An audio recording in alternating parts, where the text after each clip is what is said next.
بسم اللہ الرحمن الرحیم اللهم صل على محمد وآل محمد. اعوذ باللہ من الشیطان اللعین الرجیم. بسم اللہ الرحمن الرحیم. الحمد للہ وکفا وسلام علی عبادہ الذین اصطفی. درود بھیجیے محمد و آل محمد علیہ السلام.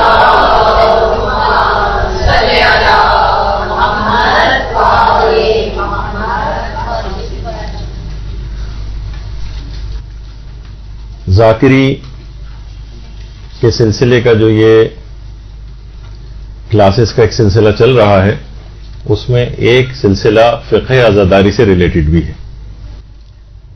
یعنی عزاداری کے فقہی مسائل کیا ہیں اور شریعت کے جتنے بھی ہمارے افعال ہیں وہ سب کے سب شریعت کے دائرے کے اندر آتے ہیں. یعنی حلال و حرام کے مسئلے عزاداری کے سلسلے میں بھی. دیکھیے کہ اہم بات یہ ہے کہ ذاکری جس وقت آپ کرتی ہیں تو لوگ ذکر و فضائل اور مصائب امام حسین علیہ السلام اور اہل بیت علیہ السلام وہ سننے کے لیے آتے ہیں، احکامات دین سننے کے لیے آتے ہیں. وہ اس وجہ سے نہیں آتے ہیں کہ اختلافی باتیں سنیں، جھگڑے والی باتیں سنیں، یک طرفہ نظریات سنیں، ذاکر یا ذاکرہ کے ذاتی نظریات کو سنیں، ان کے ذاتی عقائد یا ان کی ذاتی تحقیق یا ان کے ذاتی ذوق کے متعلق معلومات لینے نہیں آتے. اچھا، اسی کے اندر سے ایک مسئلہ جو آج ہم آپ کو ایک لحاظ سے اس میں ایک ہدایت بھی کریں گے کہ ذاکر اور ذاکرہ کے لیے ایک بات بہت ضروری ہے کہ وہ اختلافی مسائل جو ہیں معاشرے کے ان کو نہ اٹھائے، جس سے معاشرے میں خلفشار ہو. خاص طور پر ایسی چیزیں کہ جس کو علماء نے منع نہیں کیا اور جائز قرار دیا ہے، ان کو پڑھنے کی اجازت دی ہے، وہ بہت شہرت پا چکی ہیں. اب اس کے خلاف کوئی بھی کسی قسم کا کوئی بھی اقدام کرنا اور کہنا، جبکہ اس کے اندر کوئی حرام و حلال کا بھی مسئلہ نہ ہو اور علماء نے اجازت دی ہو، ایسے ایشوز کو نہ اٹھائیں. یہ آپ لوگوں کا عیب شمار ہوگا، آپ کو ذاتی طور پر نقصان ہوگا. لوگ آپ سے مجالس نہیں پڑھوائیں گے، معاشرے میں شروع سے ایک بدنامی کا سامنا کرنا پڑے گا. اسی میں آج کل ایک بہت ہی مسئلہ اٹھا ہوا ہے اور وہ ہے حضرت قاسم کی شادی ہوئی تھی یا نہیں ہوئی تھی. یہ صرف ایک لحاظ سے صرف آج ہم اس کو کچھ ڈسکس کریں گے کہ اس میں جو لوگ دلائل وغیرہ دیتے ہیں آپس میں، لیکن اس سے آپ کو تمام باتوں کا اندازہ ہو جائے گا کہ آخر ان باتوں کو معاشرے میں کیوں نہیں اٹھانا چاہیے.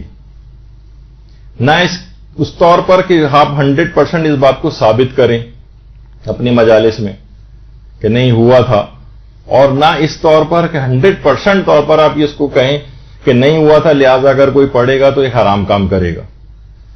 تو یہ کنٹروورشل چیزیں اس کو علماء نے منع کیا ہے. اچھا، اب اختلافی جو تاریخی واقعات ہیں اس میں کوئی بھی کبھی حتمی رائے پیش نہ کریں، یہ بہت اہم بات ہے. جبکہ پہلے سے علماء اس کے قائل بھی رہے ہوں ان باتوں کے، واجب و حرام کا بھی کوئی مسئلہ اس کے اندر نہ ہو، صرف ایک تاریخ کی بات ہو.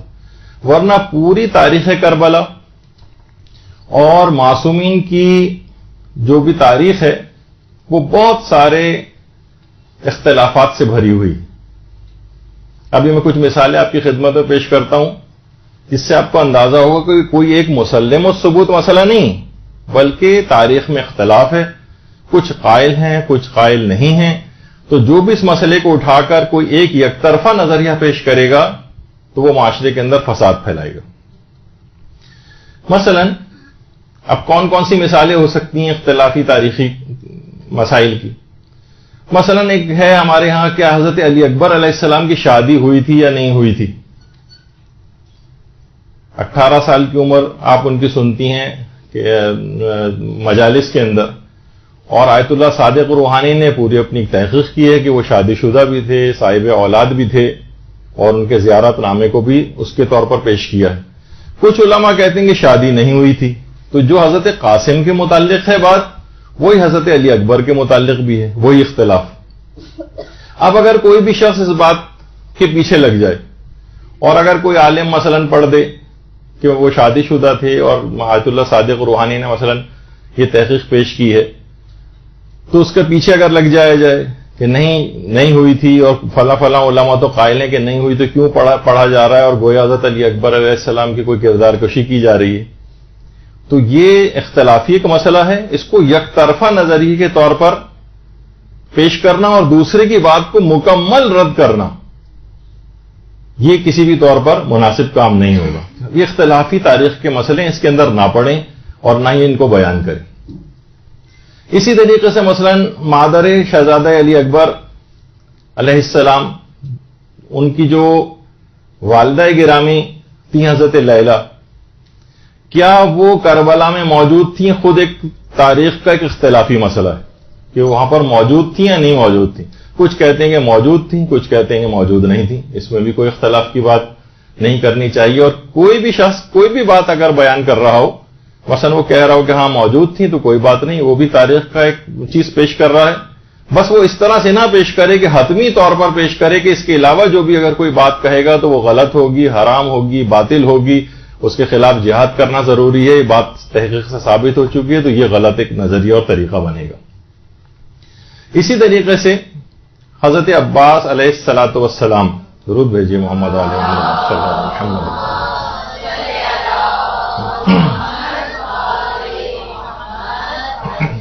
ان کی زوجہ حضرت لبابہ، کیا یہ واقع کربلا میں موجود تھیں یا نہیں؟ زیادہ تر کہتے ہیں کہ موجود نہیں تھیں اور مدینے میں تھیں. اور مثلا کیونکہ ام البنین جو خود ان کی ساس تھیں، وہ ان کے پاس مدینے میں ان کی خدمت کے لیے موجود تھیں. کچھ کہتے ہیں کہ نہیں، کربلا میں موجود تھیں. خود حضرت ام البنین کے متعلق یہ کنفرم بات نہیں ہے کہ واقع کربلا جس وقت ہوا تو ام البنین حیات بھی تھیں یا نہیں. کچھ علماء یہ کہتے ہیں کہ نہیں، وہ اس سے پہلے انتقال کر چکی تھی. اور کچھ کہتے ہیں نہیں، وہ جو واقعہ بھی ملتا ہے کہ میرے 4 بیٹے تھے اور خیالی انہوں نے قبریں بنائی تھی. تو تاریخ کے اندر مختلف قسم کی اس طرح کے اختلافات موجود ہیں. ان تاریخی اختلافات سے پوری تاریخ جو ہے وہ بھری ہوئی. کیا مثلا تاریخ میں ہے کہ بنو ہاشم کے پہلے شہید کون تھے؟ کچھ کہتے ہیں حضرت علی اکبر تھے، کچھ کہتے ہیں نہیں فلاں شہزادے جب وہ تیر آ کر لگے تھے تو وہ بھی سب بنو ہاشم کے شہزادے تھے جو ان سے پہلے شہید ہوئے. اسی طریقے سے حضرت رباب اور ام رباب کا قضیہ تاریخ کے اندر، رباب الگ ہیں، ام رباب الگ ہیں. کچھ علماء اس بات کے قائل ہیں کہ رباب جو تھیں وہ امام حسین علیہ السلام کی زوجہ تھیں، اور ام رباب امام حسن کی زوجہ تھیں. امراء القیس جو تھے پیغمبر کے ایک صحابی، ان کی 3 بیٹیاں تھیں. ایک کی امیر المومنین سے شادی کی تھی انہوں نے، اور باقی 2 بیٹیوں کی امام حسن و حسین سے کی تھی. تو خود تاریخ کے اندر اس طرح اس پہ بھی علماء کو اعتراضات ہیں کہ جو میں نے بات پیش کی اس پہ بھی وہ ہے. تو کوئی یک طرفہ بات پیش نہیں کی جا سکتی. پھر ایک بہت ہی بڑا مسئلہ پیش آتا ہے جو ابھی گفتگو میں آگے چل کر ہی آئے گا کہ امام حسین علیہ السلام کی اولادیں کتنی تھی. اور اولادوں کے اندر بھی یہ مسئلہ پیش آتا ہے کہ بیٹے کتنے تھے اور بیٹیاں کتنی تھیں. بیٹے کتنے تھے اور بیٹیاں کتنی تھیں. اور یہ اختلاف ائمہ کی تمام اولادوں کے سلسلے میں. ابھی آگے چل کر ان کی بھی تفصیل آئے گی. پھر امام حسین علیہ السلام کی کون سی بیٹی قید خانے میں شہید ہوئی، یہ خود بہت ہی بڑا معرکۃ العرا مسئلہ ہے. کیا وہ حضرت رقیہ تھیں یا حضرت سکینہ تھیں؟ اور رقیہ نام کی کوئی بیٹی تھی بھی یا نہیں امام کی، اس پہ خود ایک بہت بڑا اختلاف ہے. اس کی بھی تفصیل آگے چل کر آنے والی. پھر ایک اور بہت بڑا اختلاف حضرت فاطمہ صغریٰ سلام اللہ علیہ کا ہے کہ کیا وہ اول تو ان کا وجود تھا بھی یا نہیں، اور دوسرا تھا تو وہ مدینے میں چھوڑ کے آ گئے تھے ان کو، یا تمام بیٹیوں کو اپنے ساتھ امام حسین نے اپنے سفر کربلا میں ساتھ رکھا تھا. یہ تمام باتیں تاریخ کے اندر اختلافی. اسی طریقے سے بہت سارے اختلافات ہیں. مثلا حضرت زینب سلام اللہ علیہ، ان کا مدفن کہاں ہے، ان کا روضہ کہاں ہے؟ زیادہ مشہور تو یہی ہے کہ وہ شام میں ہے، اور بہت زیادہ رجحان ہے، بہت قوی رجحان ہے کہ ان کا شام میں ہی ہے. لیکن کچھ علماء اس کے بھی قائل ہیں کہ یعنی کچھ تاریخوں کے اندر یہ بات بھی آئی ہے، اور ان کا ایک روضہ مصر میں بھی ہے، مصر میں. اور آیت اللہ صافی گل پائیگانی فرماتے ہیں کہ اس روضے کی زیارت کو بھی ترک نہیں کرنا چاہیے اور یہاں پہ بھی جانا چاہیے. یعنی جہاں جہاں احتمال ہو وہاں پر انسان جائے. جیسے کہ حضرت شہر بانو کا وہ تہران میں جو پہاڑی کے اوپر جو وہ بنا ہوا ہے وہ ثابت نہیں ہے علماء کے نزدیک، لیکن علماء پھر بھی لے کر جاتے ہیں. کوئی بات نہیں، وہاں جائیے، آپ ان کی یاد آئے گی، آپ زیارت پڑھیں گی، کچھ نہ کچھ اہل بیت سے محبت کا اظہار ہوگا، کوئی فرق نہیں پڑتا، جائیے جس جس جگہ پہ بھی احتمال ہے. اور کچھ علماء اس بات کے بھی قائل ہیں جن کے اندر آیت اللہ محسن امین عاملی، وہ فرماتے تھے کہ حضرت زینب سلام اللہ علیہا مدینے سے اس کے بعد باہر گئی نہیں ہوں اور اس کے بعد ان کی وفات بھی وہیں پر ہوئی اور جنت البقیع میں دفن. اب آپ نے دیکھا کہ کتنی ان مسائل کے اندر کتنی زیادہ تفصیل ہے. اس طرح کے بے شمار واقعات اور تاریخی واقعات ہیں جس میں اختلاف ہے اور کوئی یقینی بات نہیں. یہ زیادہ سے زیادہ کہہ سکتے ہیں کچھ کے بارے میں امکانات زیادہ ہیں، کچھ چیزوں کے بارے میں امکانات کم ہیں. اقوال علماء ادھر بھی ہیں، اقوال علماء ادھر بھی ہیں، آرا ادھر بھی پائی جاتی ہیں، آرا دوسری طرف بھی پائی جاتی ہیں. اس سلسلے میں بھی کتابیں لکھی گئی ہیں، اس جو دوسرا نظریہ ہے اس سلسلے میں بھی کتابیں ہیں. طرفین میں سب کے پاس اپنے اپنے دلائل موجود ہیں. تو کسی ایک نظریے کو، کسی ایک بات کو، کسی ایک تحقیق کو لے کر تمام دیگر افراد کی تحقیقات کو باطل قرار دینا، اس سے فساد اور اختلاف جو ہے وہ پیدا ہوتا ہے کہ بس میرا نظریہ صحیح ہے، اس کے علاوہ جو بھی کوئی نظریہ پیش کرے گا وہ نظریہ غلط ہوگا، وہ جھوٹ ہوگا، وہ افطرا ہوگا، وہ کذب ہوگا، وہ بہتان ہوگی، وہ مثلا کردار کشی ہوگی، یہ گویا دین کی عمارت منہدم ہوگی. اگر اس قسم کی کوئی بات کر رہا ہے تو وہ فساد کی طرف اس کا مطلب لے جا رہا ہے. اور آپ لوگوں کو بھی اس وجہ سے باتیں سب بیان ہو رہی ہیں اور آپ کے سامنے مختلف پہلو اس زاویے سے پیش کیے جائیں گے تو آپ کو اندازہ ہوگا کہ یک طرفہ طور پر کسی ایک تحقیق کو بیس بنا کر اور اسی پر سارا زور نہیں ڈال دینا چاہیے اور دوسروں کی رائے کا بھی احترام کرنا ہوگا.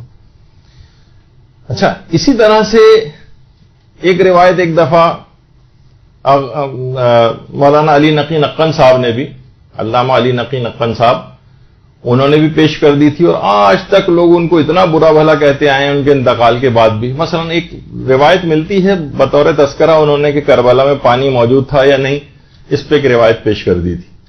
اس کے بعد سے آج تک اتنا زیادہ ان کے خلاف باتیں کی گئیں. تو ابھی قوم اس طور پر علمی لحاظ سے اتنی متحمل نہیں ہے کہ علمی موضوعات کو ان کے سامنے، عوام کے سامنے آپ لا کر پیش کر دیں جبکہ وہ مشہور نظریے کے خلاف ہو. تو ایسے ہی بہت سارے نوجوان آج کل جو ہے وہ پیدا ہو گئے ہیں اور کہیں بھی انہوں نے کوئی آرٹیکل کسی جگہ پڑھ لیا، کسی کتاب کے اندر، سوشل میڈیا وغیرہ پہ، تو اس کو بالکل حتمی طور پر سمجھ کر اور اس کے لیے تبلیغ کرنا شروع کر دیتے ہیں، علماء کو برا بھلا کہنا شروع کر دیتے ہیں. کوئی عالم اگر وہ روایت پڑھتا ہے تو وہ مجمع میں کھڑے ہو جاتے ہیں اور منع کرنے لگتے ہیں کہ یہ غلط روایت آپ پڑھ رہے ہیں، یا ان کے خلاف ایک محاذ بنانے کی کوشش کرتے ہیں.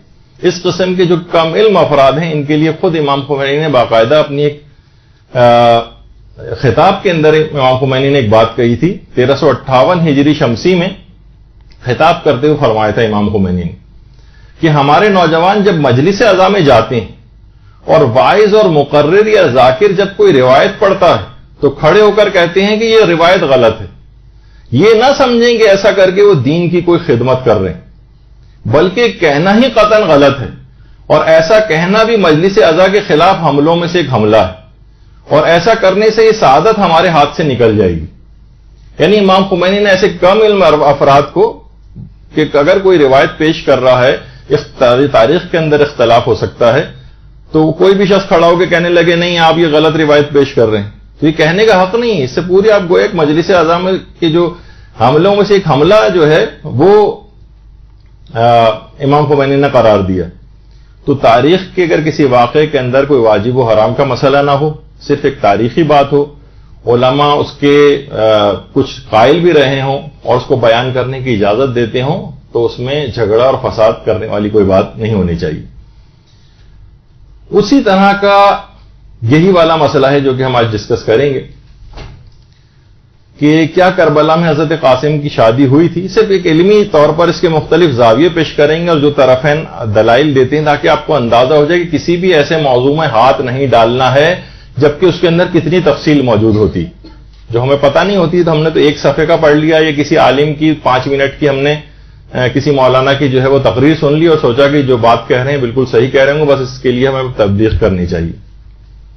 اچھا، ایک ہے عقد قاسم اور ایک ہے جو مہندی نکالی جاتی. یہ دو بالکل الگ الگ مسئلے ہیں. آج کی جو ہماری نشست ہوگی وہ عقد کے والے مسئلے پر ہوگی، اور ایک رسومات عزاداری کے جو فقہی مسائل ہیں اس کے اندر خود مہندی نکالنا جائز ہے یا نہیں، یہ ہماری ایک اور نشست ہوگی اس کے بعد، یعنی آج تو نہیں، اگلے دنوں میں اس کے اندر اس کو ہم تفصیل سے بیان کریں گے. اس کے ساتھ دیگر مراسم اعضاء کا بھی ذکر آئے گا. اچھا، اب حضرت قاسم کے عقد کی جو روایت ہے وہ بعض کتابوں کے اندر موجود ہے، جو بھی ہم ذکر کریں گے کہ جب حضرت قاسم نے عاشور میں روز عاشور امام حسین علیہ السلام سے میدان جنگ میں جانے کی اجازت مانگی تو امام نے اجازت نہیں دی. مختصر کر کے سنا رہا ہوں. اب قاسم بہت غمگین ہوئے. اچانک سے ان کو یاد آیا کہ ایک بازو بند میرے بابا نے دیا تھا امام حسن علیہ السلام نے. اللہم صلی علی محمد و علی محمد. اور وصیت کی تھی کہ بیٹا جب تم پر غموں کا غلبہ ہو تو اس بازو بند کو کھول کر دیکھ لینا. قاسم کو یہ بات یاد آ گئی. انہوں نے بازو بند کو کھولا اور وہ جو تعویذ تھا اور اس کے اندر سے امام حسن کی وصیت نکلی کہ بیٹا اپنی جان کو اپنے چچا کے اوپر نثار کر دینا. اب خوشی خوشی امام حسین کی خدمت میں آئے قاسم، ان کو وصیت دکھائی. امام نے بھی اپنے بھائی کا جو خط لیا اور بہت گریہ کیا اور کہا کہ مجھے بھی وصیت تھی کہ میں اپنی بیٹیوں میں سے ایک بیٹی کا عقد تمہارے ساتھ کروں. اور پھر روایت لمبی ہے. اب اس روایت کے اوپر علماء کے دو گروہ ایک لحاظ سے جسے کہا جائے کہ بنے. ایک وہ گروہ ہے علماء کا جس کی تعداد کافی زیادہ ہے، جن کے نزدیک حضرت قاسم کی شادی والی روایت یہ عقد ثابت نہیں ہے، اور ان کی تعداد زیادہ ہے اور اس میں مراجع کرام بھی شامل ہیں. لیکن دوسرا گروہ ہے علماء کا جو یہ کہتا ہے کہ ہم اس شادی کو حتمی طور پر رد نہیں کر سکتے. 100% یہ نہیں کہہ سکتے کہ شادی نہیں ہوئی. یہ دوسرا، اور بلکہ وہ کہتے ہیں کہ معقول حد تک احتمال شادی موجود ہے اور اس کو ثابت بھی کیا ہے. معقول حد تک امکان موجود ہے. اچھا، دونوں گروپس کے پاس دلائل ہیں، دونوں کے پاس اعتراضات ہیں، دونوں کے پاس جواب اور اس جواب کی رد اور اس کے بعد دوبارہ اس طرح سے دلائل کا تبادلہ ہوتا ہے. اچھا، اب لیکن ہماری ذمہ داری کیا ہے؟ جب دونوں طرح کی باتیں ہیں تو ہماری ذمہ داری کیا ہے؟ دیکھیے، پہلا تو ایک تو یہ ہے کہ کیا اگر کوئی شخص عقد قاسم کی کوئی روایت پڑھتا ہے تو کیا یہ حرام ہے؟ تو جواب ہے کہ حرام نہیں، بلکہ ابھی آپ کے سامنے کہ وہ علماء جن کی تعداد زیادہ ہے جو کہتے ہیں کہ عقد حضرت قاسم ثابت نہیں ہے، وہ بھی یہ کہتے ہیں کہ کتاب کا یا عالم کا حوالہ دے کر اس عقد کو مجلس میں پڑھا جا سکتا ہے. ابھی سارے فتوے آپ کی خدمت میں پیش کریں گے. تو پھر جب معاملہ اتنا آسان ہے، ٹھیک ہے، بہت سے آپ کو بار بار اکثر لوگ وہ فتوے دکھائیں گے کہ دیکھیے انہوں نے کہا کہ ثابت نہیں، انہوں نے کہا ثابت نہیں، انہوں نے کہا ثابت نہیں.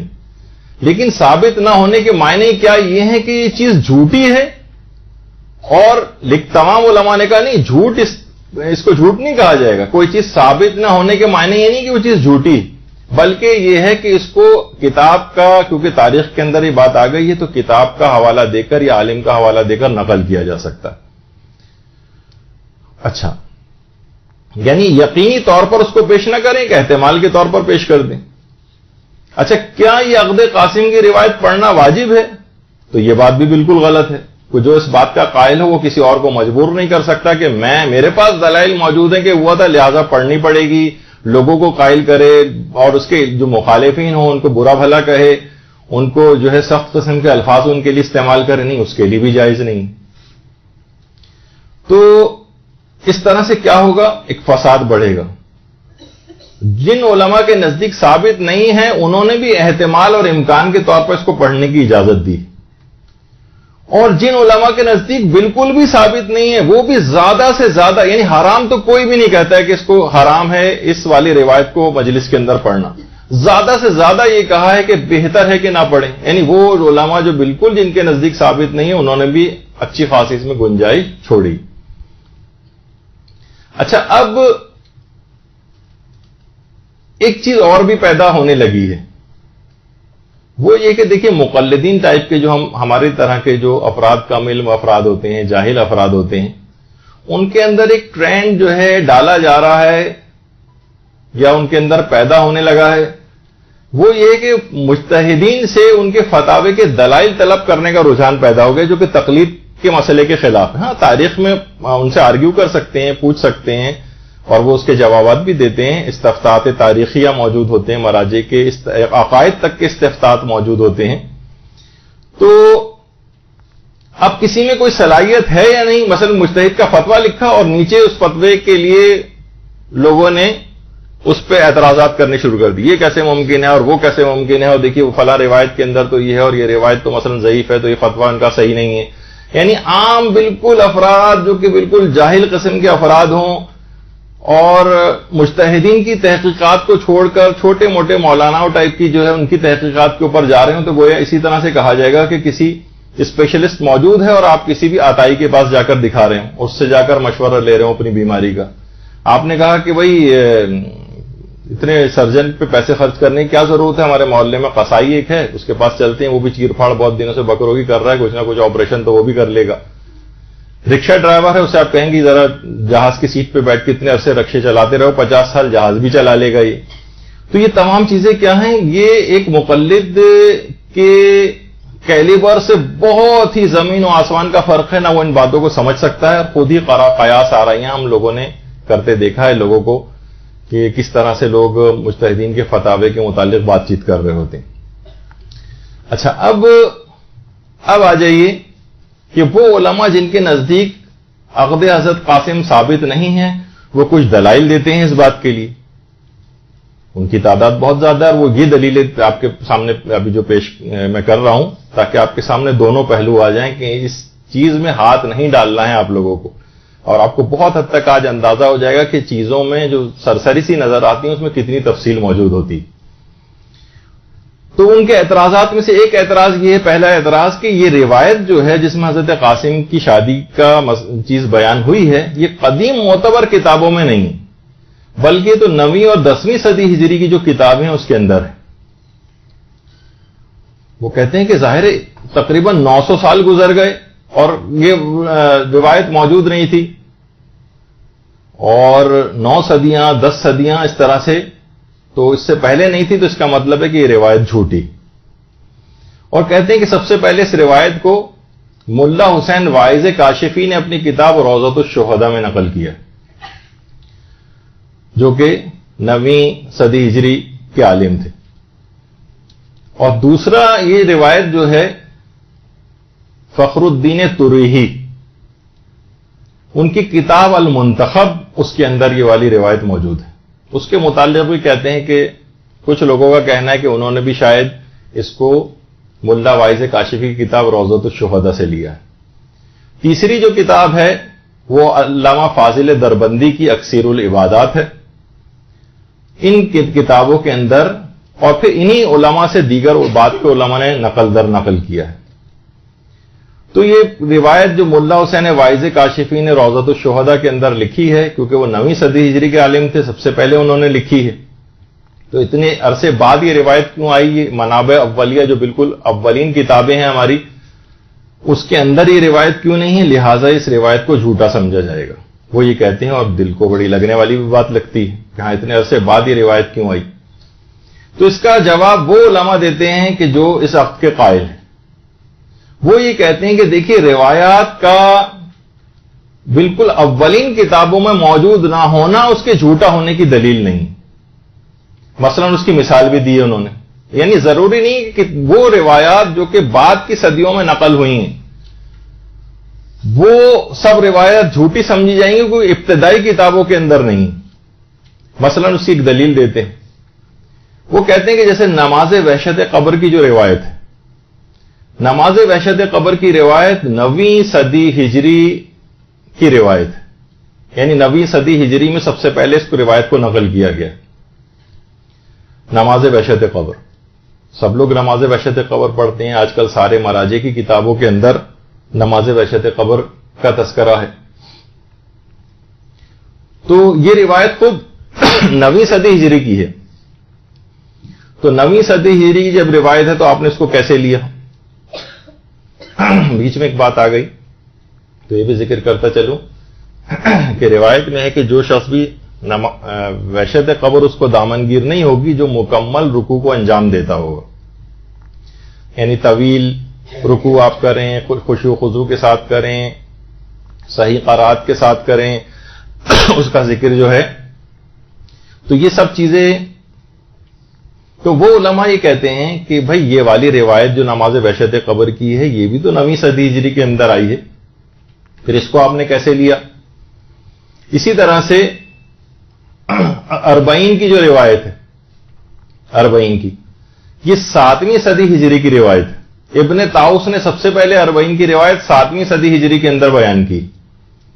تو جب ہم 9ویں صدی ہجری اور 7ویں صدی ہجری کی روایت لے رہے ہیں تو حضرت قاسم کی 9ویں صدی ہجری کی روایت لینے میں پھر کیا حرج ہے؟ ان علماء کا یہ کہنا. ہاں آپ یہ کر سکتے ہیں، بلکہ علماء نے ایک بات کہی کہ فضائل وغیرہ کی جتنی بھی روایات ہیں، ائمہ کے جس میں فضائل ہیں، ضروری نہیں کہ وہ تمام کی تمام ابتدائی کتابوں کے اندر موجود ہوں، وہ بعد کی کتابوں کے اندر بھی آئی ہیں. تو بہت سی روایات کچھ کتابوں میں ہوتی ہیں، بہت سی روایات بعد کی کتابوں میں ہوتی ہیں، تو یہ اس بات کا لازمہ نہیں. اور علماء نے اس کی ایک اور بھی مثال دی. علامہ کفمی جو ہمارے دعاؤں کے سلسلے کے بہت بڑے عالم گزرے اور بہت ہی معتبر ہے، جبل عامل لبنان میں ان کی قبر مبارک بھی ہے. اور وہ ملا واعظ کاشفی کے بالکل ہم اثر علماء میں سے تھے جنہوں نے سب سے پہلے عقد قاسم کی روایت لکھی ہے. یعنی علامہ کفمی کا انتقال 895 ہجری میں ہوا ہے، ملا واعظ کاشفی کا 910 ہجری میں ہوا ہے. یعنی 15 سال پہلے علامہ کفمی انتقال کر گئے تھے، ملا واعظ کاشفی یعنی دونوں ہم اثر علماء میں سے تھے. انہوں نے کتنی ہی باتیں اور روایات جو مجموع الغرائب و موضوع الرغائب کے نام سے جو کتاب ہے اس کے اندر نقل کی ہیں، جو اس کے علاوہ کہیں اور نہیں پائی جاتی. لیکن ان کی اس کتاب کو علماء نے رد نہیں کیا. ہاں ٹھیک ہے، کچھ ضعیف روایتیں اس کے اندر ہیں، لیکن بحیثیت مجموعی علامہ کفمی کی اس کتاب کو ایک مناسب درجہ دیا جاتا ہے. لیکن روضۃ الشہداء کے متعلق اچانک سے بہت سے لوگوں کا ایک بہت ہی سختگیر قسم کا نظریہ بن گیا ہے. ابھی اس کے متعلق بھی ہماری بات آتی. تو علماء، یہ وہ افراد جو کہ عقد قاسم کے قائل ہیں، وہ یہ کہتے ہیں کہ علامہ کفمی کے لیے تو آپ نے مثلا ایک الگ معیار بنایا ہوا ہے. ان کی کتابوں میں بھی تو جو ہے بہت سی روایت ایسی ہیں جو ابتدائی منابع میں نہیں پائی جاتی. لیکن وہی روایت، اسی طرح کی روایت جو شیخ طروحی اگر نقل کریں یا علامہ کاشفی نقل کر دیں تو آپ جو ہے ان کے اوپر اعتراض ہونے لگتا ہے. اور خود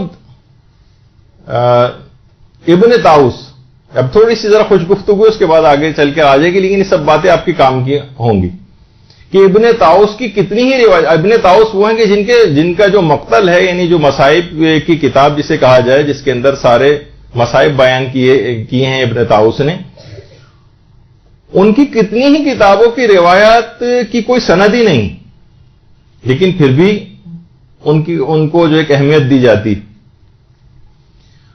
تو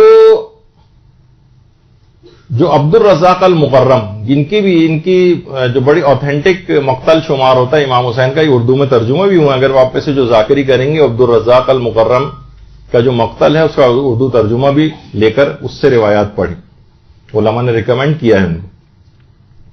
وہ فرماتے ہیں کہ یہ مقتل حسین ان کی کتاب ہے. وہ فرماتے ہیں کہ شیخ طروحی کی شخصیت اور علمی جلالت بہت زیادہ تھی. بہت مشکل ہے کہ انہوں نے یہ بات نقل کی حضرت قاسم والی روایت. شاید یہ بعد میں کسی نے اضافہ کر دیا ہے، لیکن اس بات کا انہوں نے کوئی ثبوت مہیا نہیں کیا عبد الرزاق المقرم نے کہ کب یہ داخل کی گئی ان کی کتاب کے اندر. بس انہوں نے کہا کہ بہت بعید ہے کہ شیخ طروحی جیسا فاضل اور عالم اس روایت کو نقل کرے، ہو سکتا ہے کسی نے بعد میں اضافہ کر دیا ہو. تو اس کا کوئی ثبوت نہیں. اچھا، شیخ عباس قمی یہ علامہ طروحی جنہوں نے اس روایت کو لکھا ہے اپنی کتاب المنتخب میں، ان کے متعلق کہتے ہیں کہ وہ انتہائی عالم تھے، انتہائی زاہد تھے، انتہائی عادل تھے، اور بہت جلیل القدر شخصیت ان کی تھی۔ البتہ یہ واقعہ جو حضرت قاسم کا ہے، یہ کیونکہ معتبر کتابوں سے مجھے اس کی تائید نہیں ہوئی ہے، لہذا شیخ عباس قمی اس کو تسلیم نہیں کرتے۔ یعنی یہ نہیں کہا، یعنی پوری ان کی علمیات، جلالت شیخ طروحی کی ماننے کے بعد کہا کہ یہ معتبر کتابوں سے اس کی تصدیق نہیں ہوئی۔ یعنی اس قسم کے الفاظ ایک عالمانہ ہیں، وہ کہے جا سکتے ہیں، لیکن یہ کہنا کہ جو بھی حضرت قاسم کی شادی کی روایت مثلا پیش کرے گا وہ ان کی کردار کشی کرے گا، وہ ان کا کیریکٹر اسیسینیشن کرے گا، اس طرح کے جملے استعمال کرنا یہ مناسب بالکل نہیں، جیسے کہ ابھی آگے چل کر بات واضح ہوگی۔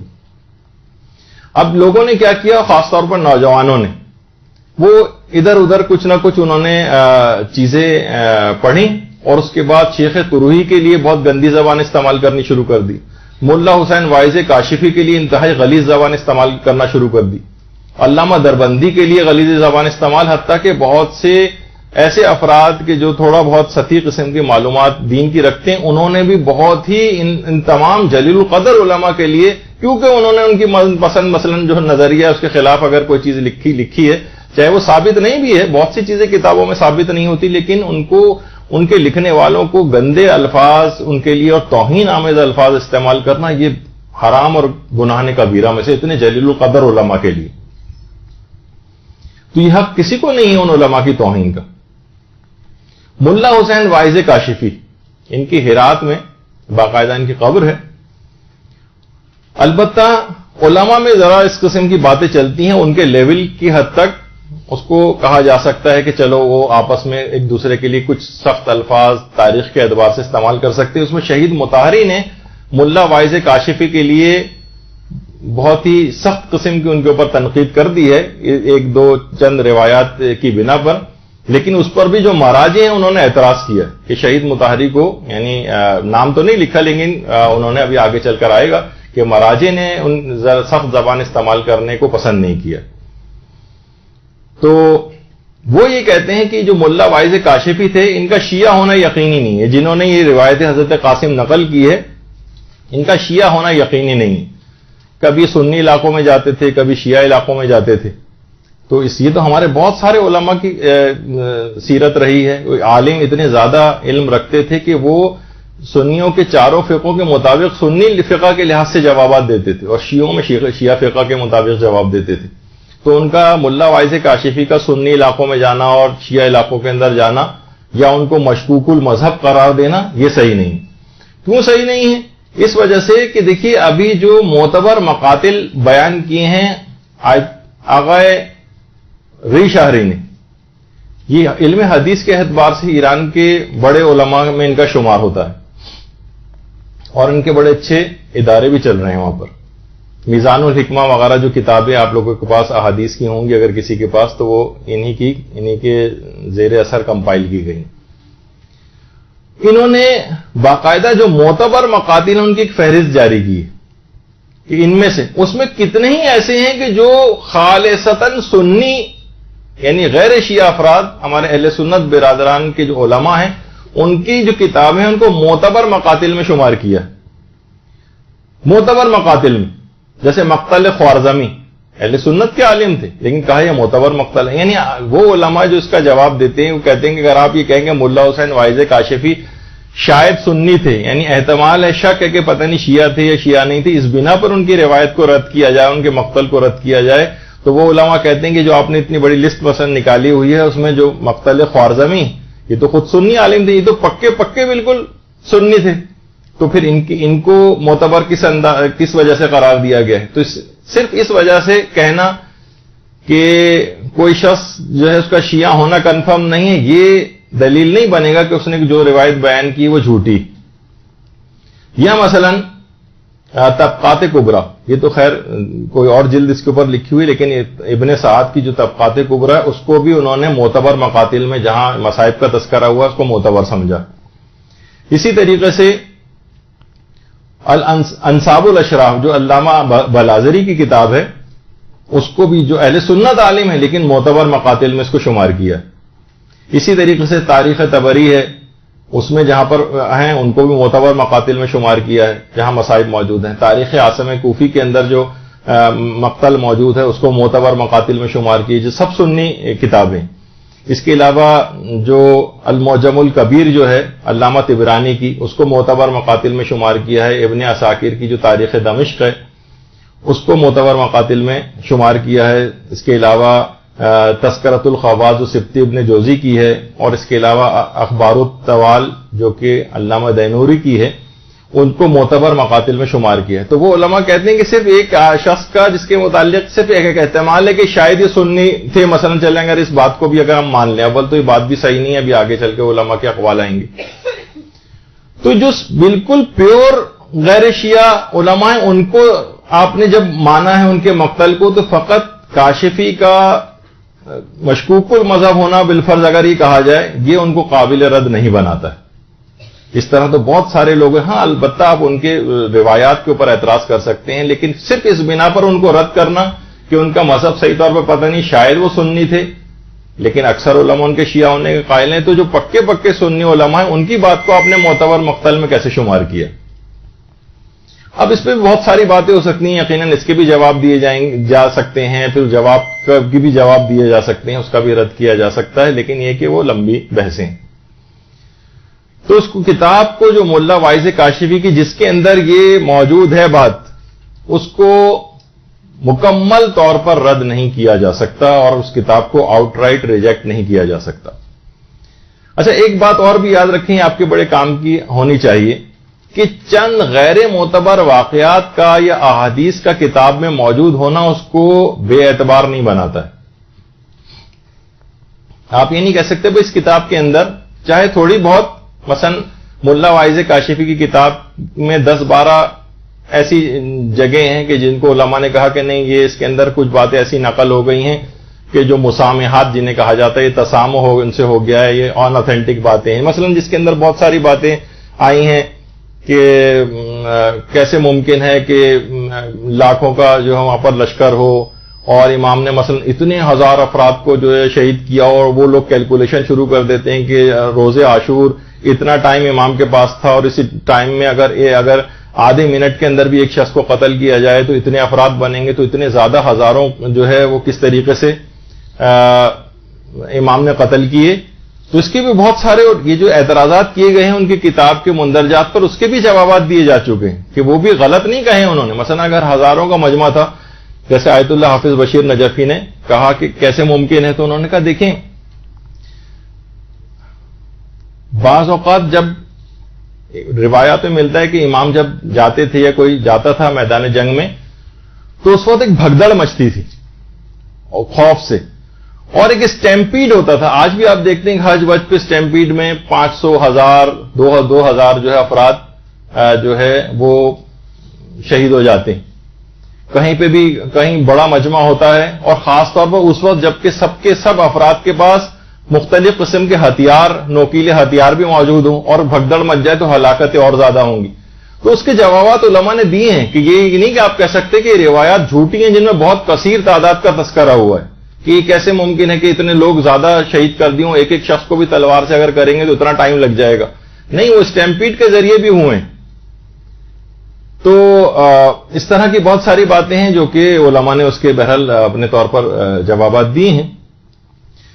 تو خود آیت اللہ خوئی نے خود یہ بات کہی ہے اپنی کتاب جو معجم رجال الحدیث ہے، علم حدیث کی جو رجال کی کتاب ہے، اس کی 8ویں جلد میں آقا خوئی نے کہا کہ کسی بھی کتاب میں چند باتیں اگر باطل ہیں یا چند باتیں غیر معتبر ہیں اس سے پوری کتاب نہیں ہو جائے گی. پھر کہا انہوں نے کہا ہے کہ پھر کتاب اصول کافی کا کیا ہوگا؟ اصول کافی کے اندر بھی جو ہماری کتنی معتبر کتاب ہے لیکن اس کے اندر بھی کتنی احادیث ایسی ہیں کہ جو کہ ضعیف ہیں اور ثابت نہیں ہیں اور قابل اعتبار نہیں ہیں. تو اس سے پوری کتاب اصول کافی، تو آپ یہ نہیں کہہ سکتے کہ پوری کتاب کو کنڈیم کر دیں. یعنی اس تناظر میں علماء نے بات کہی ہے کہ ملا حسین واعظ کاشفی کی کتاب میں اگر 10-12 چیزیں مثلا اس قسم کی ہیں جس کی بعض کی تو توجیحات بھی پیش کی جا چکی ہیں، جیسے یہی کہ اتنے سارے افراد کو اتنا لشکر نہیں تھا اور یہ کیسے ممکن ہے وغیرہ وغیرہ، اس کے بھی علماء نے جوابات دیے. خود اصول کافی کے متعلق صرف آپ کی معلومات کے لیے کہوں کہ کل 16,000 100 یا 16,200 کے قریب روایات ہیں اصول کافی کے اندر جو بحیثیت مجموعی اس کتاب کے اندر. الذریعہ الی تصانیف الشیعہ میں آقا بزرگ طحراری نے کہا ہے کہ یعنی یہ جو 16,000 روایات میں سے، اس کی آواز کو تھوڑا کم کیجیے بھائی، یہ جو 16,000 احادیث ہیں اس میں سے 9,485 احادیث ضعیف ہیں اصول کافی کی. تو کیا آپ یہ کہیں گے معاذ اللہ کہ پوری کتاب اصول کافی جو ہے وہ پوری جو ہے وہ ضعیف احادیث پر مشتمل ہے اور یہ ہماری جو ہے نا معتبر کتابوں کے اندر شامل نہیں ہوگی؟ تو کتابوں میں غیر معتبر چیزوں کا ہونا چاہے وہ زیادہ تعداد میں کیوں نہ ہو. سوچئے کہ 16,000 میں سے تقریباً 10,000 احادیث کو آقا بزرگ طحرانی نے ضعیف قرار دیا. اگرچہ اس کے اندر بھی علماء کے اپنے کچھ معیارات ہوتے ہیں، اس کو پرکھنے کی کم اور زیادہ یہ تعداد ہو سکتی ہے، وہ اتنی فکس نہیں ہے، تو اس کتاب کو رد نہیں کر سکتے. اسی طریقے سے بحار الانوار کتنی مشہور اور معروف کتاب ہے، آج اس کے خلاف اتنے سوشل میڈیا کے اوپر جاہل قسم کے افراد نے اس کے خلاف کیمپین چلائی ہوئی ہے کہ گویا معاذ اللہ بحار الانوار شاید کوئی بہشتی زیور ٹائپ کی کوئی کتاب ہے جس کے اندر ہر قسم کا رتب و یابس جو بھر دیا گیا ہے اور ان اتھینٹک ہے. باقاعدہ اتنی ایسی بات ہے کہ اس کی عظمت اور جلالت لوگوں کی نگاہ میں بہار کی کم نہ ہو. آیت اللہ وحید خراسانی نے ایک درس خارج کے اندر بہت دیر اس موضوع کے اوپر بولے، انہوں نے افراد پر شدید تنقید کی ہے کہ جو بہار کو ان اتھینٹک کتاب جو ہے قرار دینے پر تلے ہوئے ہیں. تو دیکھیے بہت ساری ایسی چیزیں ہیں. تو ان علماء کے اوپر اس بات کا الزام لگایا گیا ہے کہ انہوں نے تحریف کی ہے اور واقع کربلا کے اندر تحریف کی ہے. دیکھیے بہت ساری چیزوں کے اندر شہید مطہری نے جیسے کہ ابھی اس سے پہلے ذکر ہوا کہ کچھ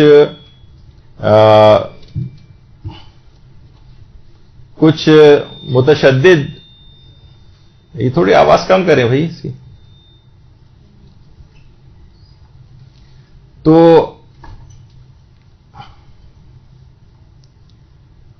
یہ اعتدال سے خارج ہونے والی بات ہے، اعتدال سے خارج ہونے والی.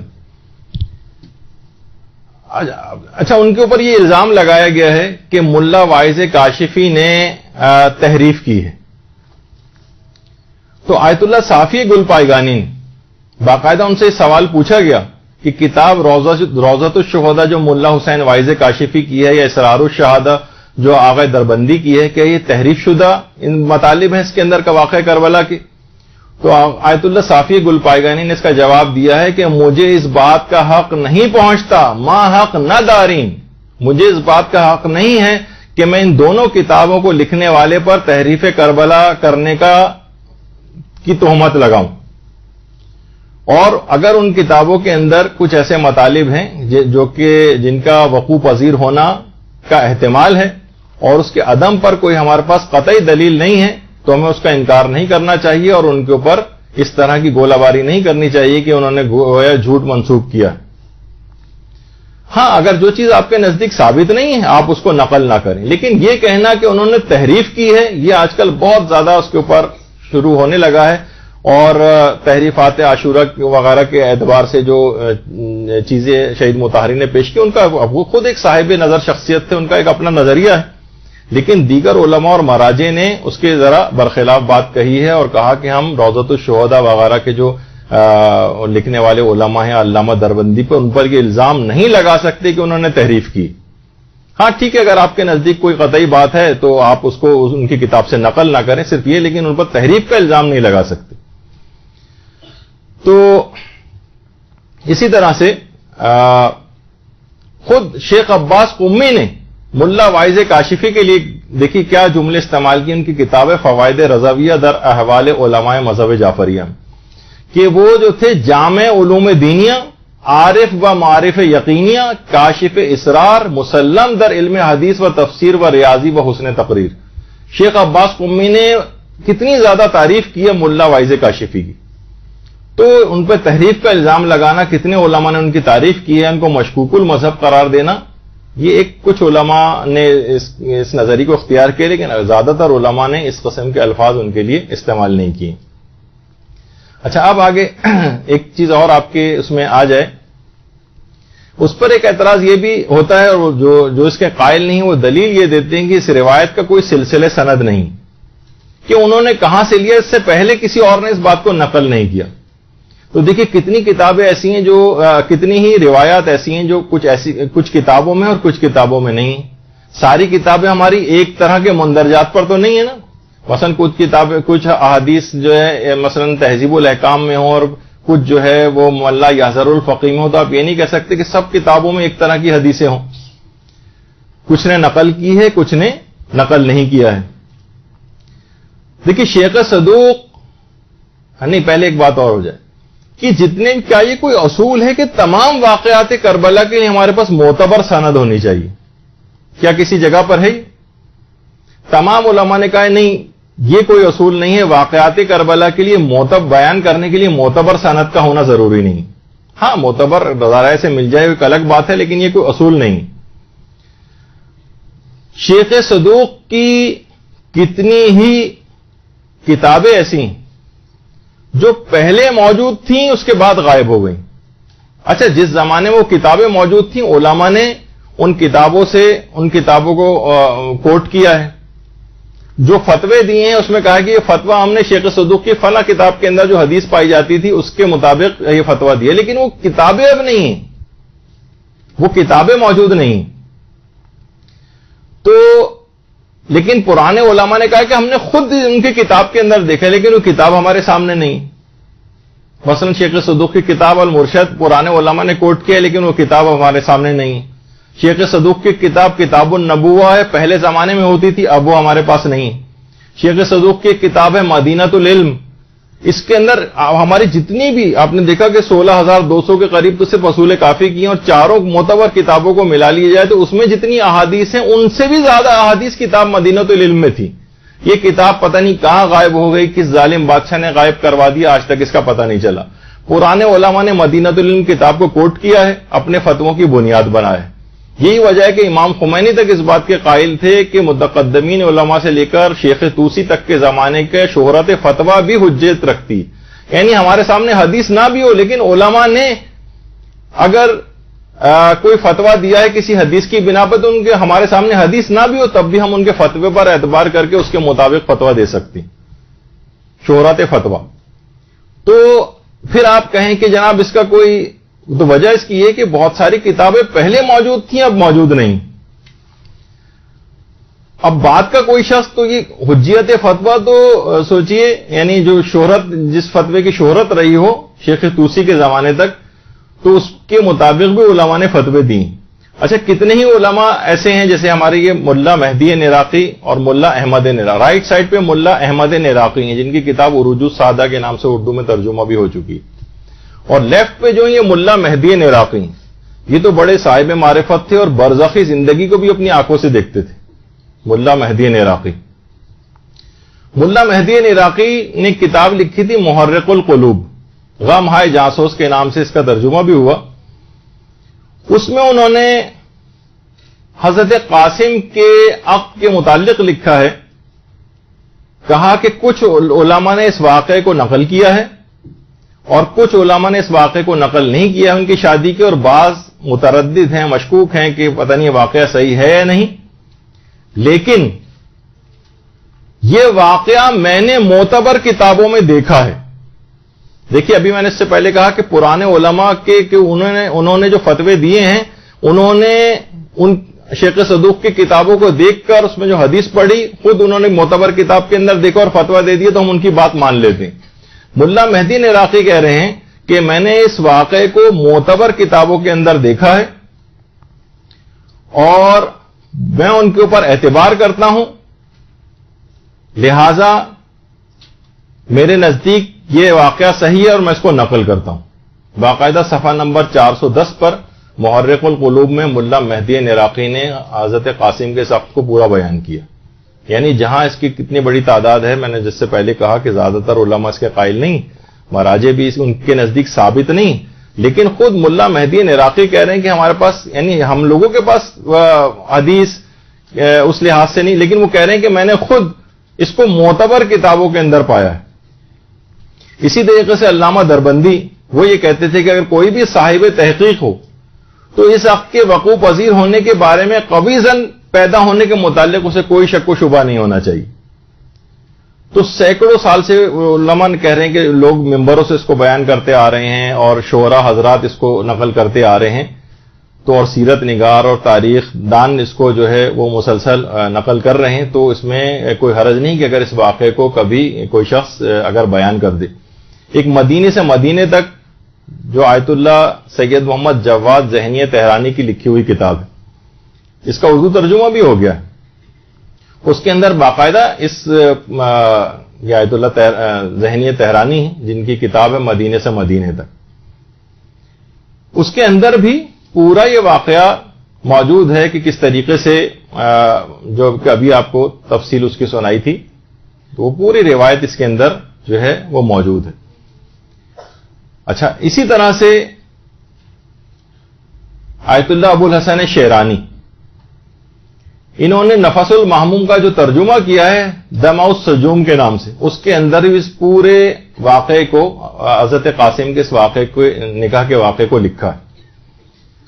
جس طریقے سے دیکھیے علماء کہتے ہیں شیخ صدوق کی کتابیں غائب ہوئیں، اسی طریقے سے شیخ مفید کی کتابیں بھی غائب ہو گئیں، اور بعض کتابیں ایسی تھیں جو 400 سال پہلے تک تھیں، اب نہیں۔ آغا ہاشم بہرانی جنہوں نے مدینۃ المعاجز کے نام سے کتاب لکھی ہے، اس کو بھی بہت سارے لوگ اس کے خلاف بھی باتیں کرتے رہتے ہیں کہ اس میں بہت سارے معجزے ایسے ہیں کہ جو ثابت نہیں ہیں۔ انہوں نے، ہاشم بہرانی نے اپنی کتاب مدینۃ المعاجز میں جو روایت نقل کی ہیں وہ شیخ مفید کی ان کتابوں سے ہیں اکثر، کہ جو کہ اس وقت موجود نہیں، لیکن ان کے پاس موجود تھیں۔ اب وہ کتابیں غائب ہو گئیں۔ آپ کو پتہ ہے کتنے کتب خانے جلائے گئے، شیعت کن کن ادوار سے گزری ہے، تو اس کے اندر بہت ساری کتابوں کا غائب ہونا بھی اس طرح کے اختلافات کا سبب بنا ہے۔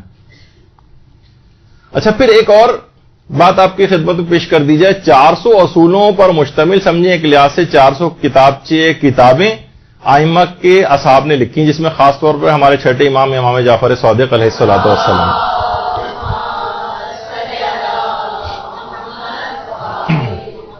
400 اصول، اچھا یہ کتابیں بھی غائب ہو گئی تھیں۔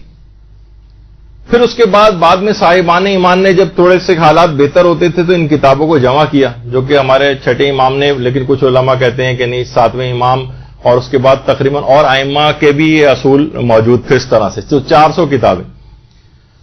اور خود ہمارے استاد محترم علامہ صادق حسن صاحب قبلہ نے ایک دفعہ آج سے تقریباً 25 سال پہلے ایک درس میں ہمیں یہ بات بتائی تھی کہ ان 400 کتابوں میں سے پہلے علماء نے 382 تک تقریباً کتابیں جمع کر لی تھیں، اور لیکن 18 کتابیں پھر بھی مسنگ تھیں، جو چھٹے امام کے دور سے سوچئے وہ کتابیں مسنگ ہو گئیں، یا 7ویں امام کے دور سے، اور اس کے بعد وہ اب کچھ عرصے پہلے آیت اللہ حسین بروجردی کے دور میں 18 کتابیں ملی۔ تو یہ چیزیں ایسی ہیں کہ بہت بڑا اس بات کا سبب بنا ہے کہ کتابوں کا غائب ہو جانا۔ تو اول تو علماء یہ کہتے ہیں کہ جیسے شیخ مفید کی کتابیں، شیخ مفید کی جو کتاب ارشاد ہے اس میں اکثر روایات کا سلسلے سند ہی نہیں، لیکن اس کو بھی علماء مرسل کی کیٹیگری میں ڈالتے ہیں، اور اگر روایات ضعیف بھی ہوں تب بھی واجب و حرام میں صرف ضعیف روایت نہیں چلتی، لیکن تاریخی واقعات کی جانچ میں ضعیف روایت بھی پیش کی جا سکتی ہے، اور ہاں عقائد میں نہیں چلے گی ضعیف روایت۔ فقہی مسائل کے اندر بھی مستحبات اور مکروہات کی دلیلوں میں کچھ علماء کہتے ہیں چلتی ہے، کچھ کہتے ہیں نہیں چلتی ہے، تو مرسل احادیث کو اکثر علماء کا ایک گروپ ہے جو کہتا ہے کہ مرسل احادیث کو بھی مانا جائے گا۔ تو واقعات کربلا میں ضعیف روایات کو بھی پڑھنے کی اجازت ہے۔ آج کل اس بات کا بہت زیادہ شہرہ ہو گیا کہ روایت متصل السند ہونی چاہیے، بالکل معتبر ہونی چاہیے۔ نہیں، واقعات کربلا میں اس قسم کا کوئی معیار ہی نہیں، ضعیف روایات کو بھی پڑھنے کی اجازت ہے۔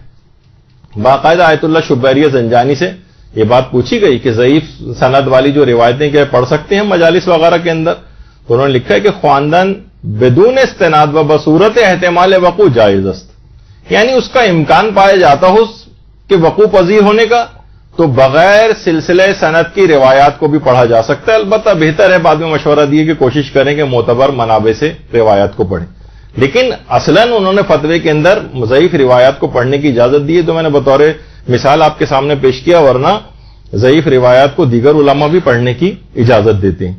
بلکہ خالی یہی نہیں، زبان حال کے طور پر بھی واقعات کربلا کو پڑھا جاتا ہے. آپ سنتی ہیں نا کتنے علماء سے آپ ایک ہی طرح کے مصائب کو سنیں، وہ الگ الگ طریقوں سے اس کو بیان کرتے ہیں.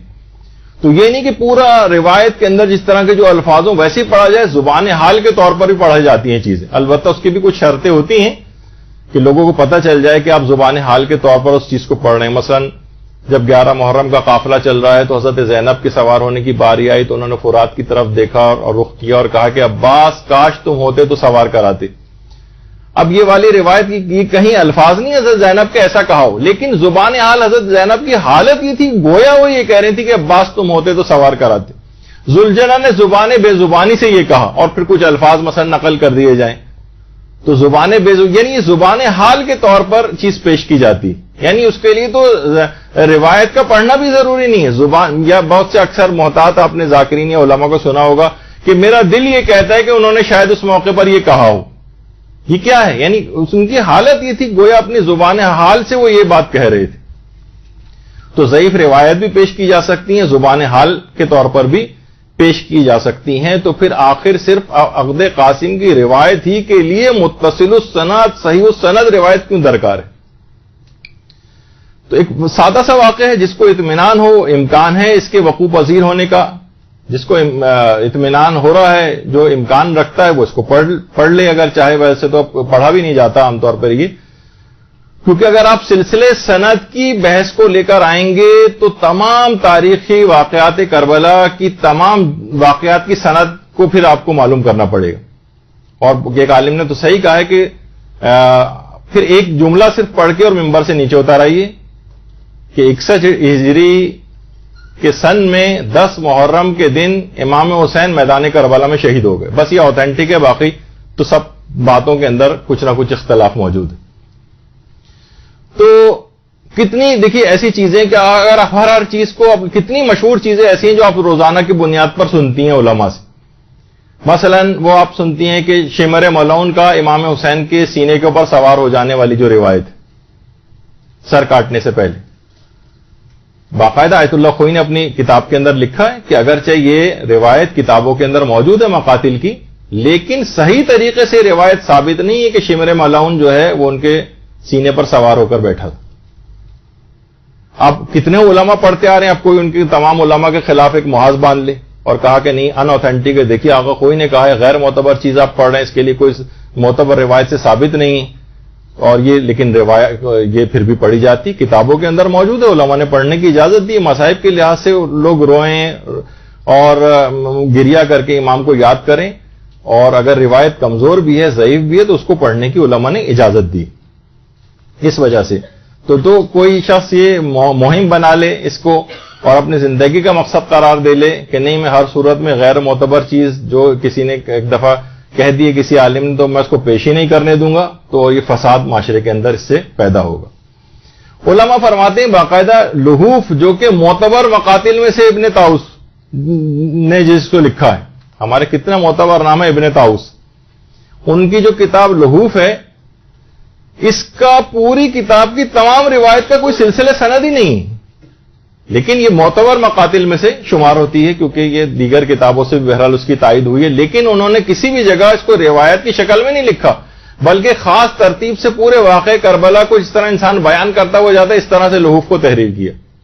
تو وہ اعتراض ان کے اوپر بھی ہونا چاہیے پھر کہ انہوں نے تو اس میں بھی کوئی سلسلہ سند نہیں ہے، لحوف کی کتاب کا بھی کوئی سلسلہ سند نہیں، لیکن یہ معتبر مقاتل میں سے اور ان کو بالکل مردود قرار دیا ہوا ان کی کتاب کو. تو علماء کہتے ہیں پھر اس طرح کی یہ دو رنگی والی نہیں ہونی چاہیے. تو اور بڑے علماء کے لیول کے اوپر تو خیر یہ بات بھی نہیں ہے، یہ ذرا نچلی سطح کے اوپر بہت سے جذباتی افراد وہ اس قسم کی باتیں لے کر آتے ہیں. تو علماء یہ کہتے ہیں کہ ترجیح المراسیل علی المرسل بدون مرجع یہ بالکل قبیح ہوتا ہے. یعنی ایک مرسل روایت کو تو آپ ترجیح دے رہے ہیں دوسری مرسل روایت پہ، جبکہ کوئی اس کے لیے کوئی خاص دلیل بھی آپ کے پاس موجود نہ ہو. لیکن ذرا ٹپیکل بات ہو جائے گی، چھوڑیے اس کو. اچھا اب اس کے بعد ایک اور اعتراض ہے. اب یہ ذرا اب آپ لوگ جو سنتی ہیں نا یہ تو تھوڑی سی اب تک خشک باتیں تھیں، اب تھوڑی سی اس طرح کی باتیں آئیں گی کہ ذرا آپ کو واضح ہوگا. آخر امام کی کس بیٹی سے حضرت قاسم کا عقد ہوا تھا؟ اگر آپ کہیں حضرت فاطمہ بنت الحسین جنہیں فاطمہ کبریٰ کہا جاتا ہے وہ تو بھابھی تھی ان کی. دیکھیے سب سے پہلے تو یہ اس میں بڑا اختلاف یہ آتا ہے کہ امام حسین علیہ السلام کی آخر بیٹیاں کتنی تھیں. یہ اختلاف ہے. بعض کہتے ہیں 2 تھیں, حضرت سکینہ اور حضرت فاطمہ بنت الحسین. اور شیخ مفید اور علامہ تبرسی کا یہ نظریہ ہے کہ 2 تھیں. بعض کہتے ہیں جیسے علامہ ابن شہر آشوب کے 3 تھیں. دیکھیے ایک تو کربلا میں البتہ علماء کہتے ہیں 2 ہی بیٹیاں تھیں, لیکن یہ بھی معاملہ اختلافی, ابھی آگے چل کر بات آئے گی. فاطمہ کبریٰ یا فاطمہ بنت الحسین وہ تو 100% ان کا عقد حسن مثنیٰ سے ہوا تھا جو کہ امام حسن کے بیٹے تھے اور کربلا میں موجود تھے. ان سے تو ممکن نہیں ہے کہ حضرت قاسم کا عقد ہوا ہو کیونکہ وہ تو واقعی بھابھی تھی. اچھا حسن مثنیٰ بھائی تھے حضرت قاسم کے, فاطمہ بنت الحسین کے شوہر تھے, امام حسین کے داماد تھے. تو اچھا پھر انہی کی اولادیں تھیں عبداللہ محض, اور ان کی اولادوں میں پھر محمد نفس زکیہ اور ابراہیم بن عبداللہ جنہوں نے عباسی جو تھے حکمران ان کے خلاف قیام کیا تھا. یعنی امام حسن مجتبیٰ کا جو وہ دیکھیں اگر ان کے بعد کی اولادوں کا, تو اس کے اندر حسن مثنیٰ کی جو اولادیں ہیں, دیکھیں حسن مثنیٰ کی جو اولاد ہے یہ سادات طبع طبائی کا سلسلہ حسن مثنیٰ کی اولادوں سے شروع ہوا ہے. یہ جو سادات طبع طبائی ہیں یہ حسن مثنیٰ کی اولاد سے. اور عبداللہ شاہ غازی جو ہمارے یہاں کلفٹن پہ جن کا مزار ہے یہ خود حسن مثنیٰ کی اولاد میں سے. تو حسن مثنیٰ سے یعنی وہ فاطمہ کبریٰ کی شادی ہوئی تھی, وہ تو بالکل ایک علیحدہ وہ ہے. اچھا بعض علماء کہتے ہیں کہ یہاں پر ایک اشتباہ ہو گیا ہے, تاریخی اشتباہ. وہ یہ ہے کہ حسن مثنیٰ کی فاطمہ کبریٰ سے شادی ہوئی تھی, لیکن یہ شادی کب ہوئی تھی؟ یہ واقع کربلا سے شاید چند مہینے, 1 2 3 مہینے کے اندر اندر ہوئی. یعنی روایات میں ملتا ہے کہ امام حسین کی شہادت والے سن میں, وہ تو 61 ہجری ابھی تو شروع ہی ہوا تھا کہ شہادت ہو گئی, تو اس کا مطلب یہ ہے کہ محرم شروع ہونے سے 1 2 3 مہینے پہلے کی بات ہوگی. حسن مثنیٰ کی فاطمہ بنت الحسین کے ساتھ شادی ہوئی, اور یہ روز عاشور یہ جوڑا کربلا کے اندر موجود تھا. ایک شادی شدہ جوڑا اور تھا وہاب کلبی کا, نیا شادی شدہ وہ قربانی کے لیے موجود ہوا, اور یہ دوسرا شادی شدہ جوڑا جو موجود تھا وہاں پر.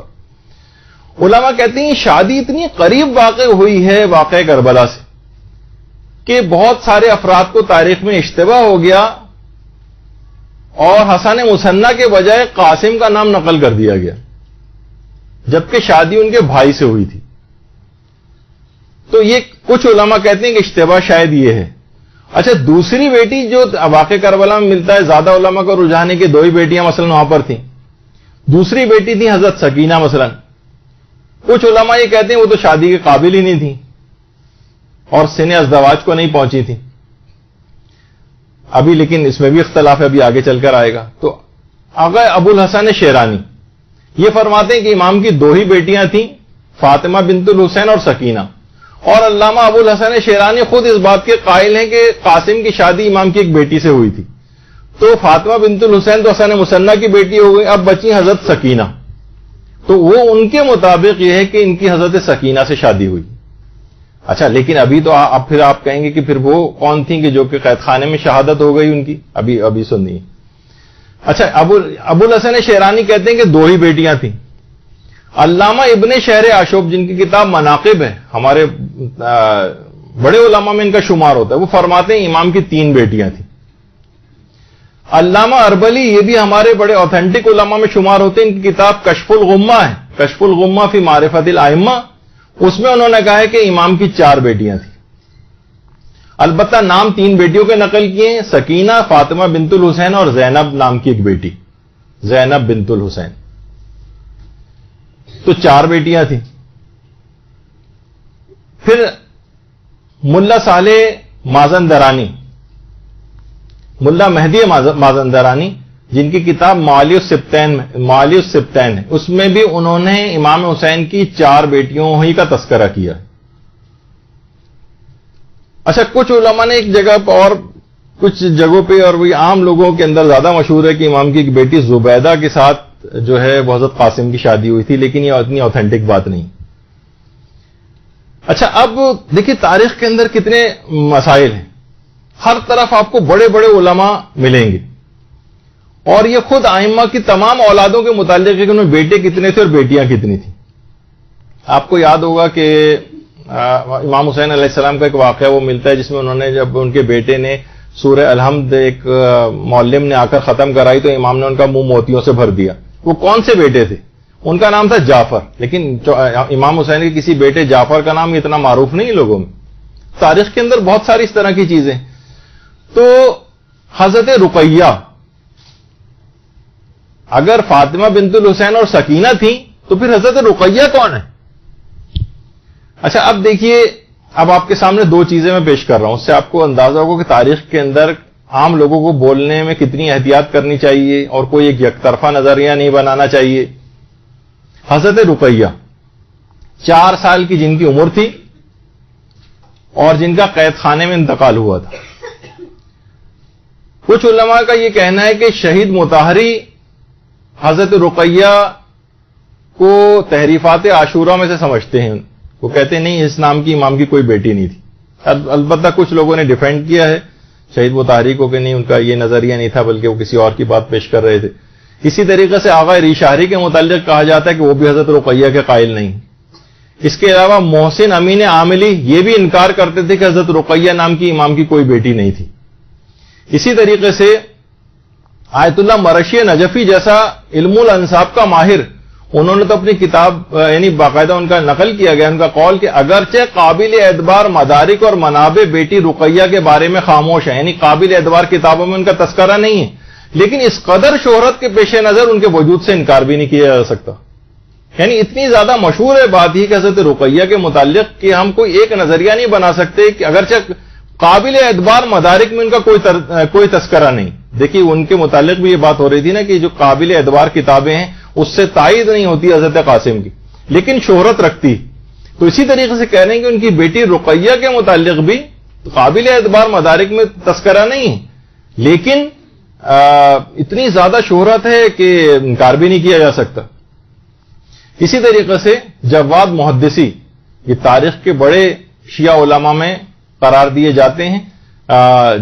جواد محدثی نے بھی انکار کیا حضرت رقیہ نام کی کوئی بیٹی نہیں تھی امام کی. اسی طریقے سے آیت اللہ جواد عاملی نے بھی انکار کیا. یہ گروپ سن لیا آپ نے، کتنے بڑے بڑے علماء اور نام ہیں. اب دوسرا گروپ آ جائیے، آیت اللہ ناصر مکارم شیرازی کہتے ہیں حضرت رقیہ موجود تھی، امام کی ایک بیٹی نہیں حضرت رقیہ، یہ قائل ہیں. آیت اللہ نوری حمدانی یہ قائل ہیں. آیت اللہ شیخ جواد تبریزی یہ قائل ہیں، اور بلکہ یہ تو کہتے تھے کہ واجب ہے حضرت رقیہ کی جہاں ذریعہ ہے اس کا مکمل احترام اسی طریقے سے واجب ہے، چاہے احتمالی کیوں نہ ہو اس کا. وہ بھی حضرت رقیہ کے قائل تھے. اسی طریقے سے آیت اللہ علی حسینیہ میلانی یہ قائل ہیں کہ حضرت رقیہ تھیں، امام کی بیٹی تھیں. آیت اللہ صافیہ گلپائگانی قائل ہیں. اس کے علاوہ آیت اللہ گورگانی قائل ہیں، اور اس کے علاوہ آیت اللہ حسین مظاہری قائل ہیں، اور آیت اللہ صادق روحانی قائل ہیں، اور آیت اللہ سیستانی بھی اس کے قائل ہیں کہ حضرت رقیہ تھی. تو آپ نے دیکھا کہ دونوں طرف کتنے بڑے بڑے نام ہیں، کتنے بڑے بڑے علماء ہیں، سب کے پاس اپنے اپنے دلائل ہیں. پوری لوگوں نے دلائل پہ کتابیں لکھی ہیں کہ حضرت رقیہ نہیں تھی، اور جواب میں 50 دلیلیں علماء نے لکھی ہیں کہ حضرت رقیہ تھی. اب کوئی ایک نظریہ بنا لے اس میں، مثلا کہے کہ نہیں مجھے تو مثلا شہید مطہری کی بات جو ہے نا وہ ہے بس حضرت رقیہ نہیں تھی، اور روزانہ مجالس کے اندر اس کو پروف کرنا شروع کر دے اور کہے کہ یہ بالکل امام کے اوپر ایک کردار کشی ہے کہ امام سے ایک بیٹی کو منسوب کیا جائے جبکہ وہ وجود ہی نہیں رکھتی تھی مثلا. تو یہ تمام چیزیں کیا ہوں گی کہ ایک فتنہ اور فساد معاشرے کے اندر پھیلے گا کہ دوسری طرف بھی علماء اس کے قائل رہیں. تو یہ طریقہ کار کسی بھی ذاکر اور ذاکرہ کو کہ اختلافی مسائل کے اندر وہ پڑے، یہ اس کے لیے مناسب نہیں. اچھا، اب رہ گئی تھیں حضرت سکینہ. ان کے متعلق یہ بات کہی جاتی ہے کہ جناب وہ تو بہت اس وقت چھوٹی عمر کی تھیں، ان سے تو شادی ممکن ہی نہیں ہے. تو عبد الرزاق المکرم جن کی کتابیں معتبر مقاتل کے اندر سے شمار کی جاتی، جن کے مقتل معتبر اور دیگر کتابیں بھی ان کی، انہوں نے کہا ہے کہ حضرت سکینہ کی عمر 13 سال تھی اور قابل ازدواج تھی. خیر عبد الرزاق المکرم خود اس عقد کے قائل نہیں تھے، لیکن انہوں نے عمر لکھی ہے حضرت سکینہ کی، وہ 13 سال اور کہا کہ شادی کے قابل تھی. اور پوری ایک کتاب السیدہ سکینہ، سکینہ بھی کہا جاتا ہے سکینہ بھی، امام حسین کی اس بیٹی پہ پوری ایک کتاب عبد الرزاق المکرم نے لکھی ہے، اور اس میں بھی جو عمر ہے ان کی وہ 13 سال قرار دی. اور آیت اللہ صادق روحانی، جن کی اجوبۃ المسائل کے نام سے جو کتاب ہے، اس میں تاریخی استفتات بھی ہیں، ان سے بھی سوال پوچھا گیا کہ حضرت سکینہ کی عمر کتنی تھی، تو انہوں نے 18 سال نقل کی. اب دیکھا آپ نے تاریخ کے اندر کتنی اس طرح کی باتیں ہیں. تو اب شیخ ترویحی یا جو زیادہ علماء نے جس روایت کو پیش کیا اس میں امام کی کسی بیٹی کا نام نہیں ہے کہ قاسم، بس روایت میں یہ کہ امام نے اپنی ایک بیٹی کا عقد حضرت قاسم سے کیا، اور یہ نہیں ہے کہ حضرت فاطمہ کبریٰ سے کیا تھا، جو فوراً لوگ کہتے ہیں کہ فاطمہ کبریٰ تھی، وہ تو ان کی بھابھی تھی، تو بھابھی سے کیسے ہو سکتا ہے. تو علماء نے یہی بات کہی ہے وہ جو اس بات کی حمایت میں کہ جو زیادہ صحیح روایت ہے وہ یہ ہے کہ اس میں بیٹی کا نام تذکرہ نہیں ہے روایت کے اندر، بلکہ یہ روایت کا ہے کہ امام نے اپنی ایک بیٹی کا حضرت قاسم سے کیا اور نام نہیں بتایا کہ کون سی تھی. اچھا، جو ابھی آغا آیت اللہ ذہنی تہرانی کی کتاب مدینے سے مدینے تک، اس میں فاطمہ کا تذکرہ آیا ہے، تو اس پہ بھی علماء نے کہا کہ امام کو اپنے امیر المومنین علیہ السلام اور حضرت شہزادی زہرا سلام اللہ علیہ درود بھیجیے نا، اللہم صلی علی محمد.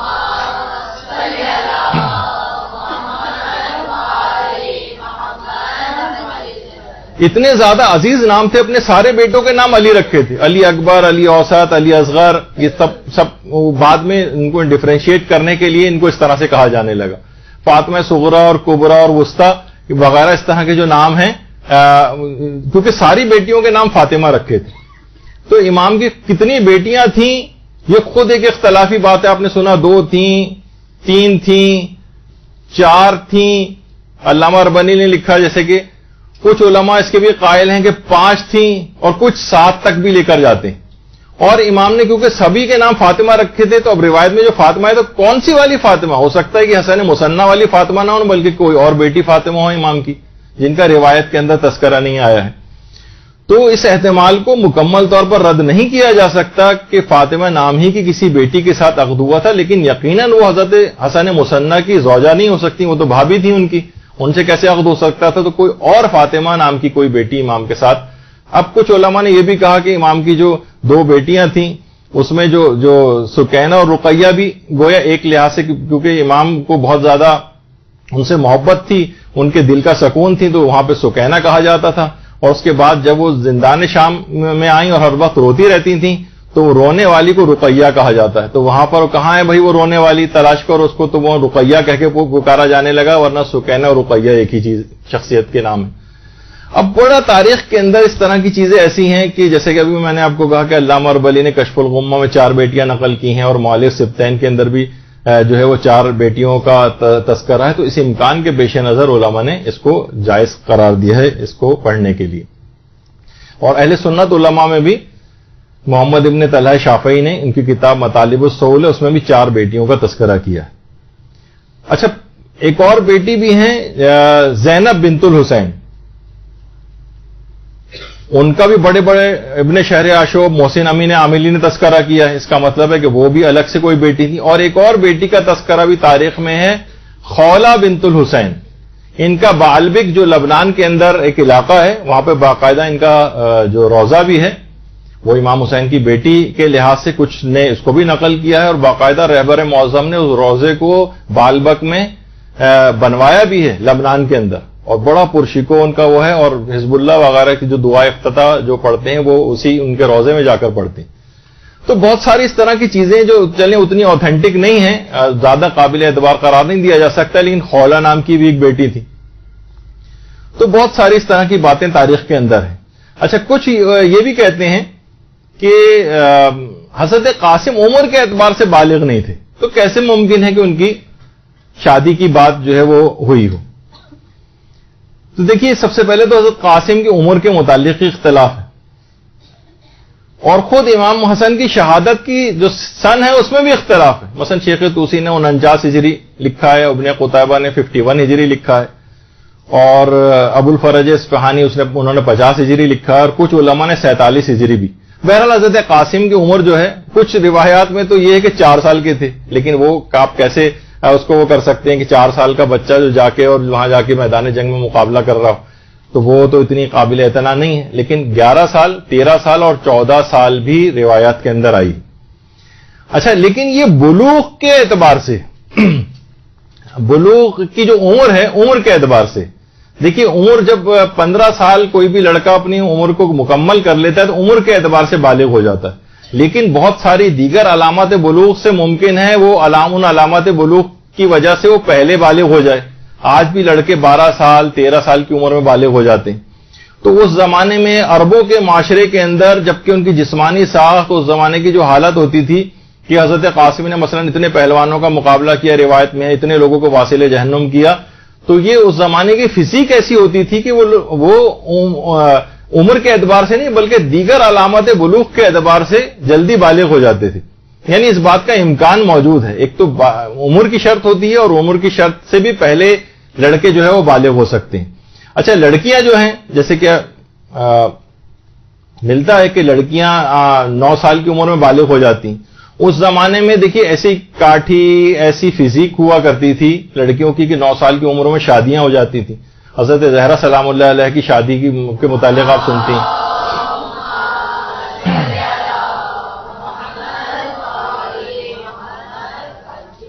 تو وہاں کی آب و ہوا اور اس کے مطابق اور ان کے ہاں اولادیں بھی جلدی جلدی ہو جاتی تھیں. آج کل کی 9 سال کی بچیوں کو آپ دیکھیں ممکن ہی نہیں لگتا کہ یہ شادی کے قابل ہو. تو سب سے پہلی بات تو یہ ہے کہ کیا عقد نکاح کے لیے وہ علماء جواب یہ دیتے ہیں جو اس کے قائل ہیں کہ اگر آپ یہ کہہ رہے ہیں کہ وہ شادی کی عمر نہیں تھی تو کیا عقد نکاح کے لیے بلوغ شرط ہے؟ نابالغ کی بھی بہت ساری مصلحتوں کے تحت شادی ہو سکتی ہے. شادی میں ہمیشہ ازدواجی فائدہ جو ہے وہ مقصود نہیں ہوتا ہے. بعض اوقات لوگ نہ بچیاں اڈاپٹ کرتے ہیں ان کی تاکہ ہم ان کے بالغ ہونے کے بعد بھی ان کے ساتھ محرمیت قائم رہے, تو کچھ عقد محرمیت وغیرہ بھی پڑے جاتے ہیں جس کا بھی موقع نہیں ہے بیان کرنے کا, لیکن تاکہ ان میں محرمیت قائم ہو جائے کچھ اس طرح کی اس کے اندر شرعی ہیلے کیے جاتے ہیں کہ جس سے وہ بعد میں بھی اس شخص کی جو ہے وہ محرم بن جائے. تو صرف ضروری نہیں ہے, اور بعض مراجع تو یہاں تک قائل ہیں جیسے آیت اللہ صادق روحانی, انہوں نے تو آیت اللہ صادق روحانی نے اپنے فتویٰ میں کہا ہے کہ حضرت قاسم کے اس عقد کو اس وصیت کے طور پر قبول کرنے میں حرج نہیں ہے کہ جو کہ امام حسن نے کی تھی. ان کی وصیت تھی اور وصیت کے مطابق جو ہے امام نے جو ہے وہ عمل کیا ہے, تو اس لحاظ سے وصیت کو نافذ کرنے کے لحاظ سے اس کے اندر کوئی امر مانے نہیں. یہ نابالغ کا عقد بھی ہو سکتا ہے, یعنی جو بچے کا جو ولی ہے وہ اس کو وصیت کی وجہ سے اس کو نافذ کر سکتا ہے جو بھی وصی. اچھا, کچھ لوگ اس میں ایک فقہی اشکال لے کر آتے ہیں کہ جواہر الکلام جو کتاب ہے ہماری اس کے اندر یہ چیز لکھی ہوئی ہے کہ کوئی جو وصی ہے وہ نابالغ جس کو وصیت کی گئی ہو وہ نابالغ کا عقد نہیں کر سکتا. مثلا امام حسین کو وصیت تھی تو امام حسین یعنی چلیں یہ تو ایک الگ سے فقہی مسئلے کے طور پر بھی ہے کہ اگر وصیت کر کے کوئی جائے تو وصی جو ہے نابالغ کا عقد نہیں کر سکتا ہے. تو اس پہ بھی علماء نے بات کہی اور کہا یہ بات اگرچہ اختلافی ہے لیکن وہ آیت اللہ خوئی نے مستند عروۃ الوثقی کے اندر باقاعدہ اس محمد ابن مسلم اور ابو بصیر کی جو صحیح روایت ہے اس میں ثابت کیا ہے کہ وصی بھی جو ہے جس کو وصیت کر کے گیا ہوں وہ بھی نابالغ کا عقد کر سکتا ہے. اور امام کے پاس تو ولایت مطلقہ تھی. آج کل لوگ تو ظاہر ہے اس کے بھی قائل ہیں کہ بہت سے علماء کے نزدیک فقیہ کے پاس بھی ولایت مطلقہ ہوتی, کچھ کے نزدیک یہ ہے. تو امام کے پاس تو بدرجہ اولا ولایت مطلقہ تھی. اور ہمارا یہ بھی نظریہ ہے کہ امام کے شہادت کے بعد یا دنیا سے پردہ فرما جانے کے بعد بھی ان کی ولایت ساقط نہیں ہوتی, یہ بھی علماء کا نظریہ ہے. تو اور پھر وصیت بھی کر کے گئے تھے تو امام کے پاس تو الگ سے بھی اسپیشل قسم کی ولایت مطلقہ کے تحت اتھارٹی تھی کہ وہ نکاح کر سکتے ہیں. تو لہٰذا اور عام شخص کے لیے بھی جو وصی کے لحاظ سے اجازت ہے اور مراجع نے اجازت دی ہے تو پھر اس میں بھی ممکن ہے. اس لحاظ سے اس کی جو تفصیل ہے تحریر الوسیلہ میں امام خمینی نے بھی ان مسائل کے اوپر لکھا ہے کہ وسیع اور جو نابالغ کی تزویج کے احکام اور منہاج الصالحین وغیرہ جو کتابیں علماء کی اس میں بھی موجود ہے. اب علماء ایک اعتراض یہ پیش کیا جاتا ہے اور اس کو تھوڑا سا ڈراماٹائز بھی لوگ تھوڑا سا کر دیتے ہیں کہ اتنی مصیبت کے دن کوئی کیسے شادی کے متعلق سوچ سکتا ہے. اتنا مصیبت والا دن تھا عاشورہ, کہاں عاشورے کا روز, اتنی زیادہ شہادتیں, اس میں کہاں شادی, یہ کچھ سمجھ میں آنے والی بات نہیں. تو دیکھیں کچھ علماء جو اس بات کے قائل ہیں کہ امام کی وصیت پر عمل کرنا ضروری تھا, جیسے آیت اللہ صادق روحانی, تو اس لحاظ سے تو چاہے عاشورے کا روزہ کچھ ہو, وہ ایک واجب والا حکم تھا, اس کو پورا کیا گیا. اور ایک لائن کا عقد پڑھنے کے اندر تو کوئی ایسا وقت, لوگ کہتے ہیں اتنا وقت شادی میں لگ جاتا ہے, اس میں اتنا وقت ہی کہاں تھا امام کے پاس. تو ہماری طرح کی شادیاں تو نہیں ہوتی تھیں اس زمانے میں. تو معصومین کے گھرانے یا ان کی جو شادیاں اس کو اپنی شادیوں پر قیاس نہیں کرنا چاہیے. خاندان عصمت و طہارت کی شادیاں وہ بہت سادہ طریقے سے ہوتی تھیں. تو وہ علماء جو کہتے ہیں کہ یہ بات بہت بعید ہے اور خلاف عقل ہے کہ عاشور کے روز کیسے یہ ہوا ہوگا, تو آیت اللہ جو ہے ابو الحسن شیرانی, انہوں نے لکھا ہے کہ یہ بات کہنا کہ یہ بہت بعید ہے یہ صحیح نہیں. وجہ اس کی ہے کہ ہم معصوم کی جو کاموں کی مصلحتیں ہیں اس سے ہم واقف نہیں. اور کچھ علماء نے مصلحت یہ بھی بتائی ہے کہ حضرت قاسم کے امام یہ چاہتے تھے کہ قاسم عقد کی فضیلت کو حاصل کر کے دنیا سے جائیں, کیونکہ بے شادی شدہ یہ قدرت رکھتے ہوئے کسی بھی اعتبار سے انسان بے شادی شدہ جائے تو اس کی فضیلت ذرا کم ہے. تو اور علماء نے یہ بھی کہا کہ روایت کے اندر یہ بھی آیا کہ نیک شخص جو ہوگا وہ آخرت میں اپنی زوجہ صالحہ کے ساتھ ملحق کیا جائے گا, یعنی جنت میں وہی اس کی زوجہ بنے گی. تو امام حسین علیہ السلام اپنے بھائی امام حسن کے اس احسان کو کہ ان کے بیٹے نے اپنی جان امام حسین پر قربان کی, اپنی بیٹی سے جو اس وجہ سے تزویج کی کہ اس احسان کے احترام میں اس عمل کو امام نے انجام دیا. تو اس کی بہت سی مصلحتیں ہو سکتی ہیں, اور بہت سے میں نے ذاکرین وغیرہ سنا ہے. البتہ یہ کہ وہ کوئی عالموں کے لحاظ سے بات نہیں ہے, اور ممکن ہے اس میں نے اتنا غور بھی نہیں کیا کہ اس زمانے میں یہ ہوتا تھا کہ کوئی بے شادی شدہ یا کماری لڑکی ہوتی تھی اس کو کنیزی میں لیا جاتا تھا. تو امام نے بہت سارے اقدامات ایسے کیے تھے کہ بعد تک یہ تمام چیزیں نہ ہو پائیں, لیکن اس کا کوئی ویسا میرے پاس آتھینٹک یا میں نے اس پہ غور اتنا نہیں کیا, نہ کسی ابھی عالم سے پوچھا کہ اس میں کتنی صداقت ہے. لیکن بہرحال امام کے کاموں کی مصلحتوں سے امام خود واقف ہیں, اور ہم ان پہ یہ نہیں کہہ سکتے ایسا کیسے ممکن ہے کہ انہوں نے ایسا کیا ہو. اور پھر بہت سی روایتوں کے اندر لوگ کہتے ہیں کہ عروسی کا جوڑا لے کر آؤ, مثلا جیسے کہ ابھی آیت اللہ ذہنی تہرانی نے بھی لکھا ہے کہ کیا قاسم کے لیے نئے کپڑے موجود ہیں, تو انہوں نے کہا نہیں. کہا کہ اچھا بھائی حسن کی امانتوں والا صندوق لے کر, اور پھر امام حسن کا امامہ اور قبا نکال کے قاسم کو پہنائے تھے. تو لوگ یہ کہتے ہیں کہ بہرحال امام حسن یہ کیسے ممکن ہے کہ وہاں پر یہ, ہم لوگ یہ سوچتے ہیں کہ شاید ہماری طرح کے برانڈڈ شیروانیاں اور اس ٹائپ کی کوئی چیزوں کا اہتمام ہو. نہیں, امام حسن کا صندوق نکال کے ان میں سے اپنے والد کا ان کے جو لباس پہنایا, وہ روایت کے اندر اگر ہم اس روایت کو صحیح بھی مانے تو. اچھا دیکھیے, لوگ کہتے ہیں بھائی مرنے سے پہلے بھی شہید ہونے جا رہے ہیں, امام کو پتہ ہے شہید ہو جائیں گے, پھر نئے کپڑوں وغیرہ کا اہتمام کیوں کیا جا رہا ہے؟ تو باقاعدہ اعمالی شیخ طوسی کے اندر بھی ہے, مجلس نمبر 14 حدیث نمبر 41 میں, اور بہار الانوار کی 43ویں جلد کے اندر بھی علامہ مجلسی نے لکھا ہے کہ حضرت زہرا کی جب شہادت کا وقت آیا تھا تو انہوں نے اپنے لیے نئے لباس کو طلب کیا تھا. تو خاندان اہل بیت کے لیے تو موت شہد سے زیادہ شیریں ہے, اس کے لیے اگر نیا لباس بھی وہ طلب کریں تو کوئی ایسی بات نہیں ہے. یعنی ہمیں اپنے اوپر قیاس نہیں کرنا چاہیے کہ ہمارے ہاں تو صفحے عزا اور صفحے ماتم بچ جائے, اگر تھوڑا سا بھی کوئی بیمار ہو جائے اور انتقال کے قریب آ جائے تو اپنے اوپر قیاس کر کے ہم لوگ بعض اوقات اعتراض کر رہے ہوتے ہیں. اچھا, کچھ نے کہا کہ بھائی اگر حضرت قاسم کی کوئی زوجہ ہوتی تو بات کی تفصیلات کیوں نہیں کہ وہ کہاں گئیں, کیا ہوا ان کے ساتھ. تو علماء یہ کہتے ہیں دیکھیے آئمہ کی جو کتنی ازواج تھیں اس کی بھی تفصیل لوگوں کو صحیح طور پر پتہ نہیں. خود حضرت شہربانوں کو تاریخ کے اندر نہیں پتا کہ وہ کہاں گئیں, کیا ہوا, اور آئمہ کی اولادیں کتنی تھیں, آئمہ کی اولادوں نے کن جگہوں پہ شادیاں کیں. خود امیر المومنین کے 18 بیٹے تھے, ان سب کی شادیاں کہاں کہاں ہوئیں, ان کی اولادیں کہاں ہیں, ان لوگوں کے قبور کہاں ہیں. خود آئمہ کی سسرالی جو ہوتے تھے ان کے متعلق تفصیلات نہیں ہیں. امیر المومنین کے بھائی ایک طالب تھے، اگر آپ تفصیل نکالنے بیٹھے تو چند لائنوں یا چند صفحات سے زیادہ ان کی تفصیل نہیں ملتی طالب کی. تو اگر کسی کا تذکرہ نہ ملے بعد میں تو یہ کوئی آرگومنٹ نہیں ہے، کہ ورنہ پتا ہوتا کہ بھئی کون تھیں، کہاں گئیں. بہت ساری تفاصیل تاریخ کے اندر موجود نہیں، لیکن اس کا امکان موجود ہے، احتمال موجود ہے، تو لہٰذا اس وجہ سے اس کو علماء نے پڑھنے کی اجازت دی. اچھا، کچھ لوگ اس پہ بھی اعتراض کرتے ہیں کہ اگر آپ پوری روایتیں پڑھیں تو حضرت قاسم کا اپنی زوجہ سے ایک مکالمہ ہے، ایک مکالمہ، اور شوہر و بیوی میں جس طریقے سے بات ہوتی ہے، تو انہوں نے کہا کہ انہوں نے کہا میں جانا چاہتا ہوں میدان جنگ میں. تو انہوں نے کہا کہ میں آپ کو شہید ہو گئے تو میں آپ کو میدان حشر میں کیسے پہچانوں گی، تلاش کروں گی.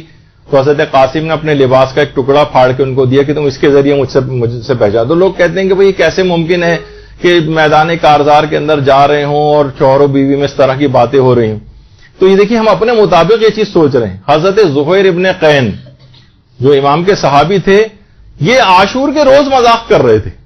کوئی کہے کہ بھئی یہ کیسے ممکن ہے، یہاں لاشوں پہ لاشیں گر رہی ہیں اور زہیر ابن قین مذاق کر رہے ہیں. بعض صحابہ نے اعتراض بھی کیا تھا امام کے ساتھیوں نے. تو زہیر نے کہا تھا تم کو پتا ہے کہ میں ایک سنجیدہ شخص ہوں، لیکن آج یعنی گویا جنت کو اپنی آنکھوں سے دیکھ رہا ہوں، تو اب میں اس خوشی میں جو ہے وہ مذاق کر رہے ہیں. بلکہ ایک جملہ ہے، اور اس پہ بھی ایسے افراد کو جو یہ اعتراض کرتے ہیں کہ انہوں نے شوہر و بیوی نے اس قسم کی بات آپس میں جو کر رہے تھے تو یہ تو موقع اس قسم کی باتوں کا نہیں تھا. تو زہیر کی ان بات کو کیا کہیں گے، جو کتاب لحوف کے اندر جو معتبر ترین مقاتل میں سے کہ انہوں نے کہا کہ زہیر نے کہ ادھر میرے گردن پر تلوار چلے گی اور ادھر میرا حور عین کے ساتھ معانقہ ہوگا. ثم نعانق الحور العین، یعنی ادھر میری گردن پر تلوار چلے گی، ادھر اب لوگ کوئی کہے کہ بھائی یہ کیا بات ہوئی، یہ کوئی موقع اس قسم کی باتیں کرنے کا ہے زہیر، کہ میدان کارزار ہیں یا لاشوں پہ لاشیں جو ہے گر رہی ہیں اور اس میں جو ہے آپ اس قسم کی باتیں، حوروں کا تذکرہ، ان سے معانقہ کا تذکرہ کر رہے ہیں. تو لحوف جو کہ آتھینٹک، تو اس قسم کے اعتراضات، ایسی بھونڈے قسم کے اعتراضات یہ جو ہے وہ نہیں کرنے چاہیے. پھر وہاب کلبی کی زوجہ کا اگر مکالمہ پڑھیں، امام کے پاس گئی تھیں اور کیا کیا ان سے باتیں ہوئی تھیں وہ بھی اگر بیان کرنے بیٹھے. تو بہرحال دیکھیے بہت ساری ایسی چیزیں ہیں کہ روایات کا مرسل ہونا یا اس کا سند نہ ہونا یہ اس کے جھوٹا ہونے کی دلیل نہیں. اس سے پہلے بھی بات آئی ہے. اور باقاعدہ اگر کوئی اعتراض کرے کہ بھئی یہ جو شیخ تریحی ہیں ان کی کتاب کے اندر تو مرسل روایتیں ہیں، تو آیت اللہ صادق روحانی نے اپنی کتاب کے اندر لکھا ہے کہ ٹھیک ہے ان کتابوں کے اندر مرسل روایتیں ہیں، لیکن اس سے ان کا اعتبار ساقط نہیں ہوتا ہے. لعدم اعتبار الاتصال السندی فی الاخبار التاریخیہ، کہتے ہیں کہ تاریخ کی جو باتیں ہیں اس کے اندر اتصال سند درکار نہیں ہوتا تاریخ کی باتوں. اور شیخ تریحی کی تو بہت جلیل القدر، بہت عظیم المرتبت شخصیت انہوں نے اس لحاظ سے قرار دیا ہے. تو اب یہ تو ہو گیا کہ بہت سارے علماء کے نزدیک ثابت نہیں ہے معتبر روایت سے عقد قاسم، لیکن اس پہ بھی آپ نے باتیں سنی. لیکن کتاب کا حوالہ دے کر اس عقد کو بیان کرنے کی اجازت ہے. نہیں پہلے نہیں، اس کو چھوڑیے. ایک اور بات، کن علماء اور مراجع کے نزدیک عقد قاسم کو مجالس میں پڑھنے کی اجازت ہے؟ آیت اللہ خوئی. آیت اللہ خوئی سے بھی یہ بات پوچھی گئی ہے، اور اس کے اندر حضرت قاسم کے عقد کو حضرت سکینہ کے ساتھ یا سکینہ کے ساتھ جو سوال یہ پوچھا گیا ہے ان سے. تو آقا خوئی نے کہا کہ 100% یقین کے طور پر تو اس کو نقل کرنے کی اجازت نہیں کہ 100% یہ عقد ہوا تھا، لیکن بے عنوان الحکایہ ان کتاب او شخص فلا باس بہ، لیکن اگر کسی کتاب کا حوالہ دے کر یا کسی عالم کا حوالہ دے کر اگر اس کو نقل کیا جائے تو اس میں کوئی حرج نہیں. یعنی وہ علماء کے جن کے نزدیک ثابت نہیں ہے وہ بھی اس بات کی اجازت دیتے ہیں کہ اس عقد کو پڑھا جا سکتا ہے. تو اس کو اتنا زیادہ جذباتی اس میں لے جا کر کہ گویا بہت بڑا کسی نے کوئی کام کر دیا ہو، بہت بڑا خلاف اسلام بات کر دی ہو، یہ علماء کے فتاوے کے خلاف ہے. اس کے بعد آیت اللہ شیخ جواد تبریزی سے یہ چیز پوچھی گئی تو انہوں نے جواب دیا کہ لا باس باقامت العزاء والبکاء علی القاسم علیہ السلام او علی الزواج، کوئی حرج نہیں ہے حضرت قاسم کے لیے حتیٰ کہ ان کی شادی کے تذکرے کے اندر بھی کوئی حرج نہیں. البتہ اس کو حتمی طور پر نقل نہ کیا جائے بلکہ ایک احتمال کے طور پر نقل کیا جائے، یعنی 100% کہہ کے نقل نہ کیا جائے کہ واقعی یہ ہوا تھا، بلکہ کتاب کا نام دے کے، حوالہ دے کے، اور کوئی اس احتمال کے تحت اس کو نقل کر سکتا ہے۔ باقاعدہ جن کی صراط النجات کتاب ہے اس کے اندر شیخ جواد تبریزی کا فتویٰ۔ آیت اللہ بہجت سے پوچھا گیا کہ سند معتبر بہت سارے ایسے پڑھی جاتے ہیں اور تعزیہ خوانی یا شبیہ خوانی ہوتی ہے جس میں ایسے تاریخ بے سند جو روایتیں ہیں وہ اس میں کیا پڑھی جا سکتی ہیں، مثلا ازدواج حضرت قاسم؟ تو جواب دیا کہ اگر معلوم باشد کہ نقل از بعض تواریخ و روایت ہاست اشکال نہ دارد، یعنی اگر معلوم ہو کہ یہ روایت تاریخ کی کتابوں میں ہے اور روایت کی گئی ہے تو اس کو بیان کرنے میں کوئی حرج نہیں۔ تو اس میں اتنی زیادہ اس کو فساد کا ایک عنوان بنانا یہ صحیح نہیں۔ اور رہبر معظم باقاعدہ ان کی جو میں نے جو یہ اس پہ سے نکالا ہے، من اجوبۃ الاستفتاء الفقیہ لولی الامر المسلمین السید قائد علی خامنئی، تو جو ان کی جو کتاب ہے میں نے تو ڈائریکٹ ویب سائٹ سے نکالی۔ اب بہت سارے دیکھی چیزیں ایسی ہیں، ہو سکتا ہے کہ کچھ جب سے یہ فساد انگیزیاں اس میں شروع ہوئی ہیں تو بہت سارے چیزیں علماء نے فتاوے وغیرہ کتابوں میں سے یا ویب سائٹ پہ سے ہٹا دی ہیں جو لوگوں میں نا اختلاف کا باعث بنے۔ مجھے اب پتہ نہیں اوریجنل کتاب کے اندر اب بھی ہے یا نہیں، لیکن ویب سائٹ کے اوپر باقاعدہ جہاں پورا وہاں مسئلہ نمبر 669 رہبر معظم کا، ان سے سوال پوچھا گیا ہے، سوال نمبر 669 کہ محققین میں بہت ساری روایت میں اختلاف ہے، جیسے کہ حضرت قاسم کی شادی، حضرت لیلہ کا مادر علی اکبر کا واقع کربلا میں موجود ہونا، یا قافلے کا یوم 40 کے روز کربلا کا پہنچنا اہل بیت کے قافلے کا، تو کیا خطبہ ان واقعات کو کتاب کا حوالہ دے کے پڑھ سکتے ہیں، مثلا کتاب مدینۃ المعاجز سید ہاشم بحرینی کی، اور کیا اس کو سننا جائز ہے؟ اور اگر یہ جھوٹ ہے تو ان کو حالت روزہ میں، رمضان میں حالت روزہ میں بیان کرنے سے روزہ باطل تو نہیں ہو جاتا ہے؟ دیکھیں کتنا واضح سوال پوچھا گیا۔ تو جواب انہوں نے دیا کہ اس قسم کی جو باتیں ہیں ان کو ذکر کرنے میں کتاب کا حوالہ جو آپ نے دیا سید ہاشم بحرینی کا، اس کتاب کا یا کسی بھی اور کتاب کا حوالہ دے کر نقل کرنے میں کوئی حرج نہیں، کوئی معنی نہیں ہے، اور اس سے روزے پر بھی کوئی فرق نہیں پڑتا ہے، اور لوگوں کے لیے اس کا سننا بھی جائز ہے، باقاعدہ مسئلہ نمبر 669 میں۔ تو اس لحاظ سے بھی کوئی اس کے اندر مسئلہ نہیں۔ اور آیت اللہ صادق روحانی نے بھی کہا کہ یہ اس کو ماننے میں کوئی حرج نہیں ہے کہ وصیت امام کو نافذ کرنے کے حوالے سے اس وقت کو تسلیم کر لیا جائے۔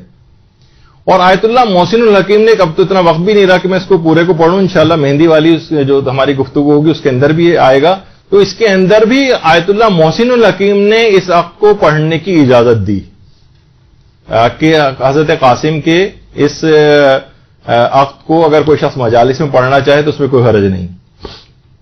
اور آقا ابو الحسن شیرانی فرماتے ہیں کہ بنظر ما ہیچ علتی نہ دارت کے تزویج حضرت قاسم را انکار کو نہیں، کتاب دم السجوم جو کہ نفس المحموم کا ترجمہ ہے، اس میں کہہ رہے ہیں میری نگاہ میں کوئی عذر مانے نہیں ہے کہ میں حضرت قاسم کی تزویج کا انکار کروں۔ اچھا، اسی طریقے سے آیت اللہ سید محمد علی حائری طبسی، انہوں نے مقتل الحسین کے اندر لکھا ہے کہ روز عاشورہ میں جو واقعات ہوئے ہیں ان میں سے ایک واقعہ عروسی شہزادہ قاسم ابن حسن بھی، یعنی جو واقعہ پیش آیا ہے۔ اور ملا صالح مازندرانی وہ یہ کہتے ہیں کہ میں نے بھی جب کتب مقاتل کا مطالعہ کیا تو میں اس بات کو پسند کرتا ہوں کہ اس واقعے کو منتخب سے نقل کروں، اور گمان غالب یہ ہے کہ یہ واقعہ صحیح۔ تو علماء نے دیکھی اس کی اجازت دی، حتیٰ کہ وہ علماء جو اس جن کے نزدیک ثابت نہیں ہے وہ بھی حرام نہیں کہتے اس کو پڑھنا، زیادہ سے زیادہ یہ کہتے ہیں کہ بہتر ہے کہ نہ پڑھیں، حرام نہیں۔ جیسے کہ آیت اللہ ناصر مکارم شیرازی، انہوں نے اپنے فتوی میں لکھا ہے کہ اگرچہ یہ معتبر کتابوں کے اندر موجود نہیں ہے تو بہتر ہے کہ اس کو ترک کیا جائے، بہتر ہے۔ حرام پہلو، کیریکٹر اسیسینیشن، یہ وہ سب باتیں اس طرح کی کوئی بھی انہوں نے ناصر مکارم شیرازی نے اپنے فتوے کے اندر نہیں کی۔ تو اس لحاظ سے اس کے اندر بہت زیادہ جذباتی پن اس لحاظ سے لانے کی ضرورت نہیں ہے۔ اچھا، اب یہ جو کہا ہے کہ کیا لوگ اکثر خطبہ حضرات جو ہیں وہ یہ بیان کر رہے ہیں کہ اس روایت کو بیان کرنے میں قاسم کی کیریکٹر اسیسینیشن ہے. کیا معاذ اللہ کردار کشی ہے؟ یعنی کیا کسی غیر شرعی کام کی نسبت حضرت قاسم کی دے رہے ہیں ہم؟ کیا کوئی انتہائی مکروہ یا ناپسندیدہ کام کی نسبت دی جا رہی ہے؟ یا کسی کوئی بہت ہی باعث شرم کام ہے معاذ اللہ کہ اس سے نسبت دی جا رہی ہے؟ سنت رسول ایک عقد ہوا تھا، تاریخ میں ہوا تھا یا نہیں ہوا تھا، کچھ کہتے ہیں ہوا تھا، کچھ کہتے ہیں نہیں ہوا تھا. تو اگر اس عقد کو علماء بیان بھی کرتے آ رہے ہوں اور اس کو بیان کرنے کی اجازت بھی دے رہے ہوں تو کیا معاذ اللہ وہ قاسم کی کردار کشی کی اجازت دے رہے ہیں؟ تو اس مسئلے کو بالکل بھی جذباتی طور پر اس کو نہیں رکھنا چاہیے. تاریخ کی باتوں کو تاریخ کی حد تک رہنے دینا چاہیے. جو مخالفین ہیں، جو معترضین ہیں، ان کے پاس بھی دلائل موجود ہیں، جو جواب اس کا دے رہے ہیں، جو قائل ہیں ان کے پاس بھی دلائل موجود ہیں. کتابوں میں یہ عقد لکھا ہوا ہے، اشکالات بھی ہیں، جوابات بھی ہیں، فتاوے دونوں طرف بھی ہیں. تو اس کو فساد اور جھگڑا بنانے کی ضرورت نہیں، کیونکہ نہ یہ عقائد کا مسئلہ ہے نہ واجبات کا مسئلہ ہے. اور اس کی حمایت اور رد میں کتابیں بھی لکھی گئی ہیں. التقریر الحاسم لعرس القاسم، باقاعدہ اس کی رد میں کتاب لکھی گئی ہے. قول ثواب فی نفی عرس القاسم، اور اس کے علاوہ جو اس کی حمایت میں لکھی گئی ہیں کتابیں البیان المبرہن فی عرس القاسم ابن حسن، اور آغا مرشی حائری جو شہرستانی کے نام سے مشہور تھے انہوں نے کتاب لکھی الحجج القاطعہ فی اثبات وقوع عرس القاسم ابن حسن والرد علی التقریر الحاسم، یا دفع المغالطہ فی مسئلہ عرس القاسم ابن حسن بکربلا، دفع الخشوم فی جواز قرأت عرس القاسم المظلوم، رد علی التقریر الحاسم وغیرہ. کتنی اس طرح کی کتابیں ہیں. اور باقاعدہ آقا بزرگ طہرانی نے اپنی کتاب الذریعہ کے اندر 17ویں جلد کے اندر اور کچھ اور جلدوں کے اندر بھی ان تمام کتابیں جو عروس قاسم کے لیے حق میں لکھی گئی ہیں وہ ان کے بھی نام نقل کیے ہیں، اور جو خلاف لکھی گئی ہیں ان کے بھی نام نقل کیے ہیں، اور جو حمایت میں لکھی گئی ہیں ان کے نام جو ہیں وہ زیادہ ہیں اگر 17ویں جلد میں اور جو جلدیں ہیں اس کے اندر بھی. تو اب کتنی دیکھیے کتابیں ایسی ہیں جس کے اندر بڑے بڑے علماء نے عروس قاسم کو نقل کی. ہم اس کو کوئی ثابت نہیں کر رہے ہیں، لیکن ایک دوسرا پہلو پیش کر رہے ہیں کہ اس کو نزاع اور جھگڑا بنانے کی کوئی ضرورت نہیں. 27 کتابوں کے نام تو اتنا وقت بھی نہیں کہ ان کو پڑھتا بالکل ٹائم بالکل ختم ہو گیا. اس کے بعد آپ کا دوسرا لیکچر بھی ہے. تو اس میں کوئی اتنے بڑے بڑے علماء اس کو نقل کرتے آ رہے ہوں. اور اس میں آیت اللہ جواد تبریزی سے بھی یہ بات پوچھی گئی، انہوں نے اس کی اجازت دی ہے پڑھنے کی، البتہ یہ کہا ہے کہ 100% اس کو یقینی طور پر پیش نہ کیا جائے، ایک تاریخی عنوان سے جو ہے وہ پیش کیا جا سکتا ہے. اور انہوں نے ایک اور بھی اچھی بات لکھی کہ کیا آپ کے پاس کتنے ایسی چیزیں جو بالکل 100% واقعات ہیں، یقینی باتیں، وہ آپ پیش کریں. تو دونوں کے لحاظ سے باتیں ہیں اس کے اندر کہ اس کو انہوں نے اجازت بھی دی ہے پڑھنے کی، اور یہ کہا ہے کہ بہرحال جو یقینی باتیں ہیں، جو شبہات ہیں لوگوں کے، وہ بھی دور کرنے چاہیے. تو یقینی باتیں زیادہ پیش کریں بنسبت یہ کہ انسان مشکوک باتیں یا اس طرح کی باتوں کو جو ہے وہ پیش کرے. تو دونوں افراد کے لحاظ سے بات ہے کہ جب اتنا زیادہ سیریس مسئلہ ہے نہیں اور علماء نے بیان کرنے کی اجازت دی ہے، تو کوئی بیان کر رہا ہے تو اس میں جھگڑے اور فساد کی اور کیریکٹر اسیسینیشن اس طرح کی باتیں یہ نہیں کرنی چاہیے. اچھا ایک بات بس آخری، اور دیکھیے ایران میں اس موضوع پہ بہت کام ہو رہا ہے کہ جو واقعات کربلا کی جو روایات ہیں مقاتل کی، یہ اتنی زیادہ پیچیدہ گنجلک اور اختلاف والی ہیں کہ آغا سید محمد یزدی نجفی، ان کا ایک پورا ادارہ ہے جو اس کے اوپر انہوں نے بہت زیادہ کام کیا ہے واقعات کربلا کی جو روایات ہیں. اس میں انہوں نے کہا کہ بہت بہتر ہوگا اور ایک پروپوزل دیا ہے کہ روایات مقتل کی درجہ بندی کرنی چاہیے روایات کی. جلدی بس 1 منٹ میں اس کو بات کر دیتے ہیں کہ کچھ روایتیں صحیح اور قطعی کچھ روایت کو صحیح اور قطعی قرار دیا جائے، روایت صحیح و قطعی، اور دوسرا روایت مظنون، روایت مشکوک، روایت ضعیف، روایت موہوم اور روایت دروغ. یعنی صحیح اور قطعی وہ جو سند کے اعتبار سے بھی صحیح ہوں، قرائن کے اعتبار سے بھی صحیح ہوں، وہ صحیح روایات ہوں گی. مظنون وہ ہیں جو قرائن ان کی تائید میں ہیں لیکن یقین اور اطمینان کی حد تک نہیں کہ واقعی وہ چیز پیش آئی، انہیں روایت مظنون کہا جائے. روایت مشکوک کہ قرائن اور شواہد نہ نفی میں ہے نہ تائید میں، یعنی درمیان کی بات ہے، کوئی بات یقین سے نہیں کہی جا سکتی. روایات ضعیف کہ ظن یہی ہے کہ وہ واقعہ نہیں ہوا لیکن احتمال صحت حد معقول حد تک ہے. اور اس جو عقد قاسم کی جو روایت ہے اس کو انہوں نے کہا ہے روایت ضعیف ہے ایک اور مقام پر. یعنی اس کے قرائن ظنی تو موجود ہیں کہ شاید 10 محرم کے روز بہت مشکل ہے کہ واقعہ ہوا ہو، لیکن احتمال صحت در حد معقول است، یعنی بہت معقول حد تک اس کے صحیح ہونے کا امکان ہے.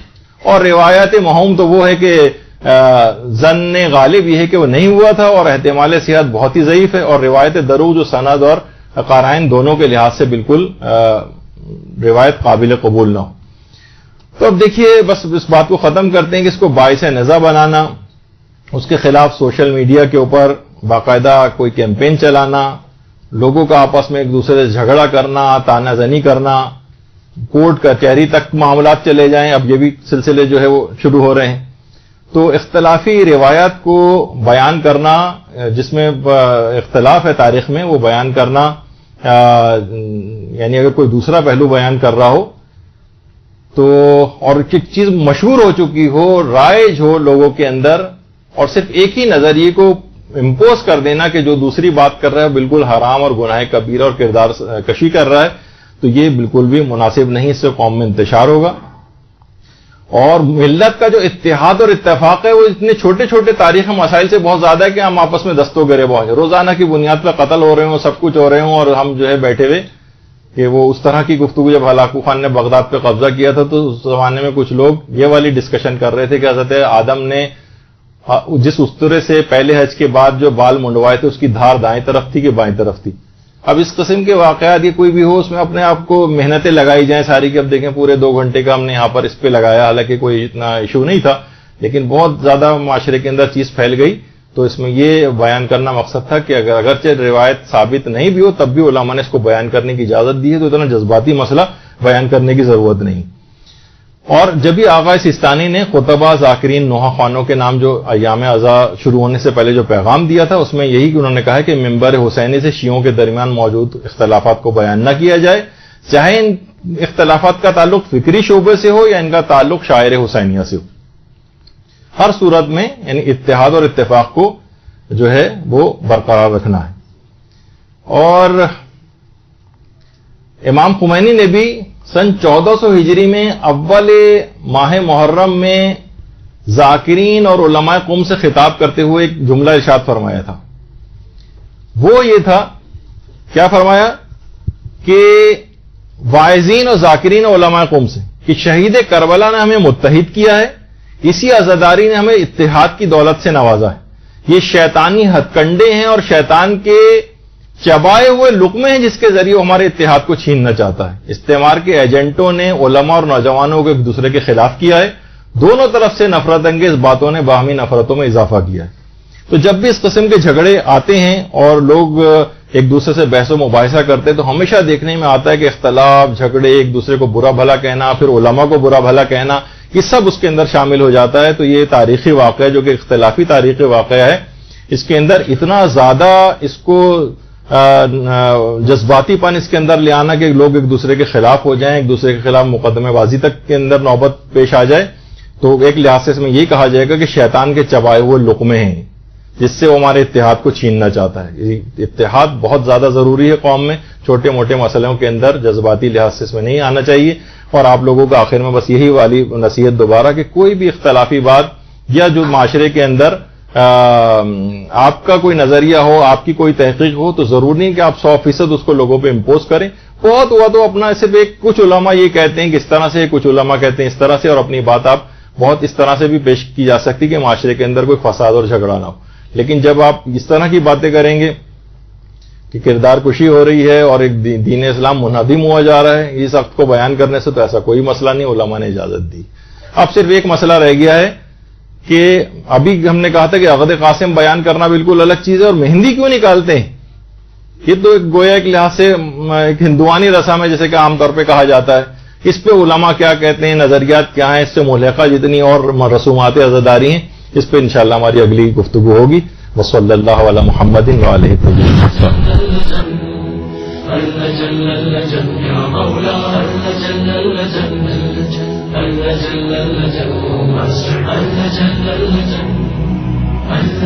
يا صاحب الزمان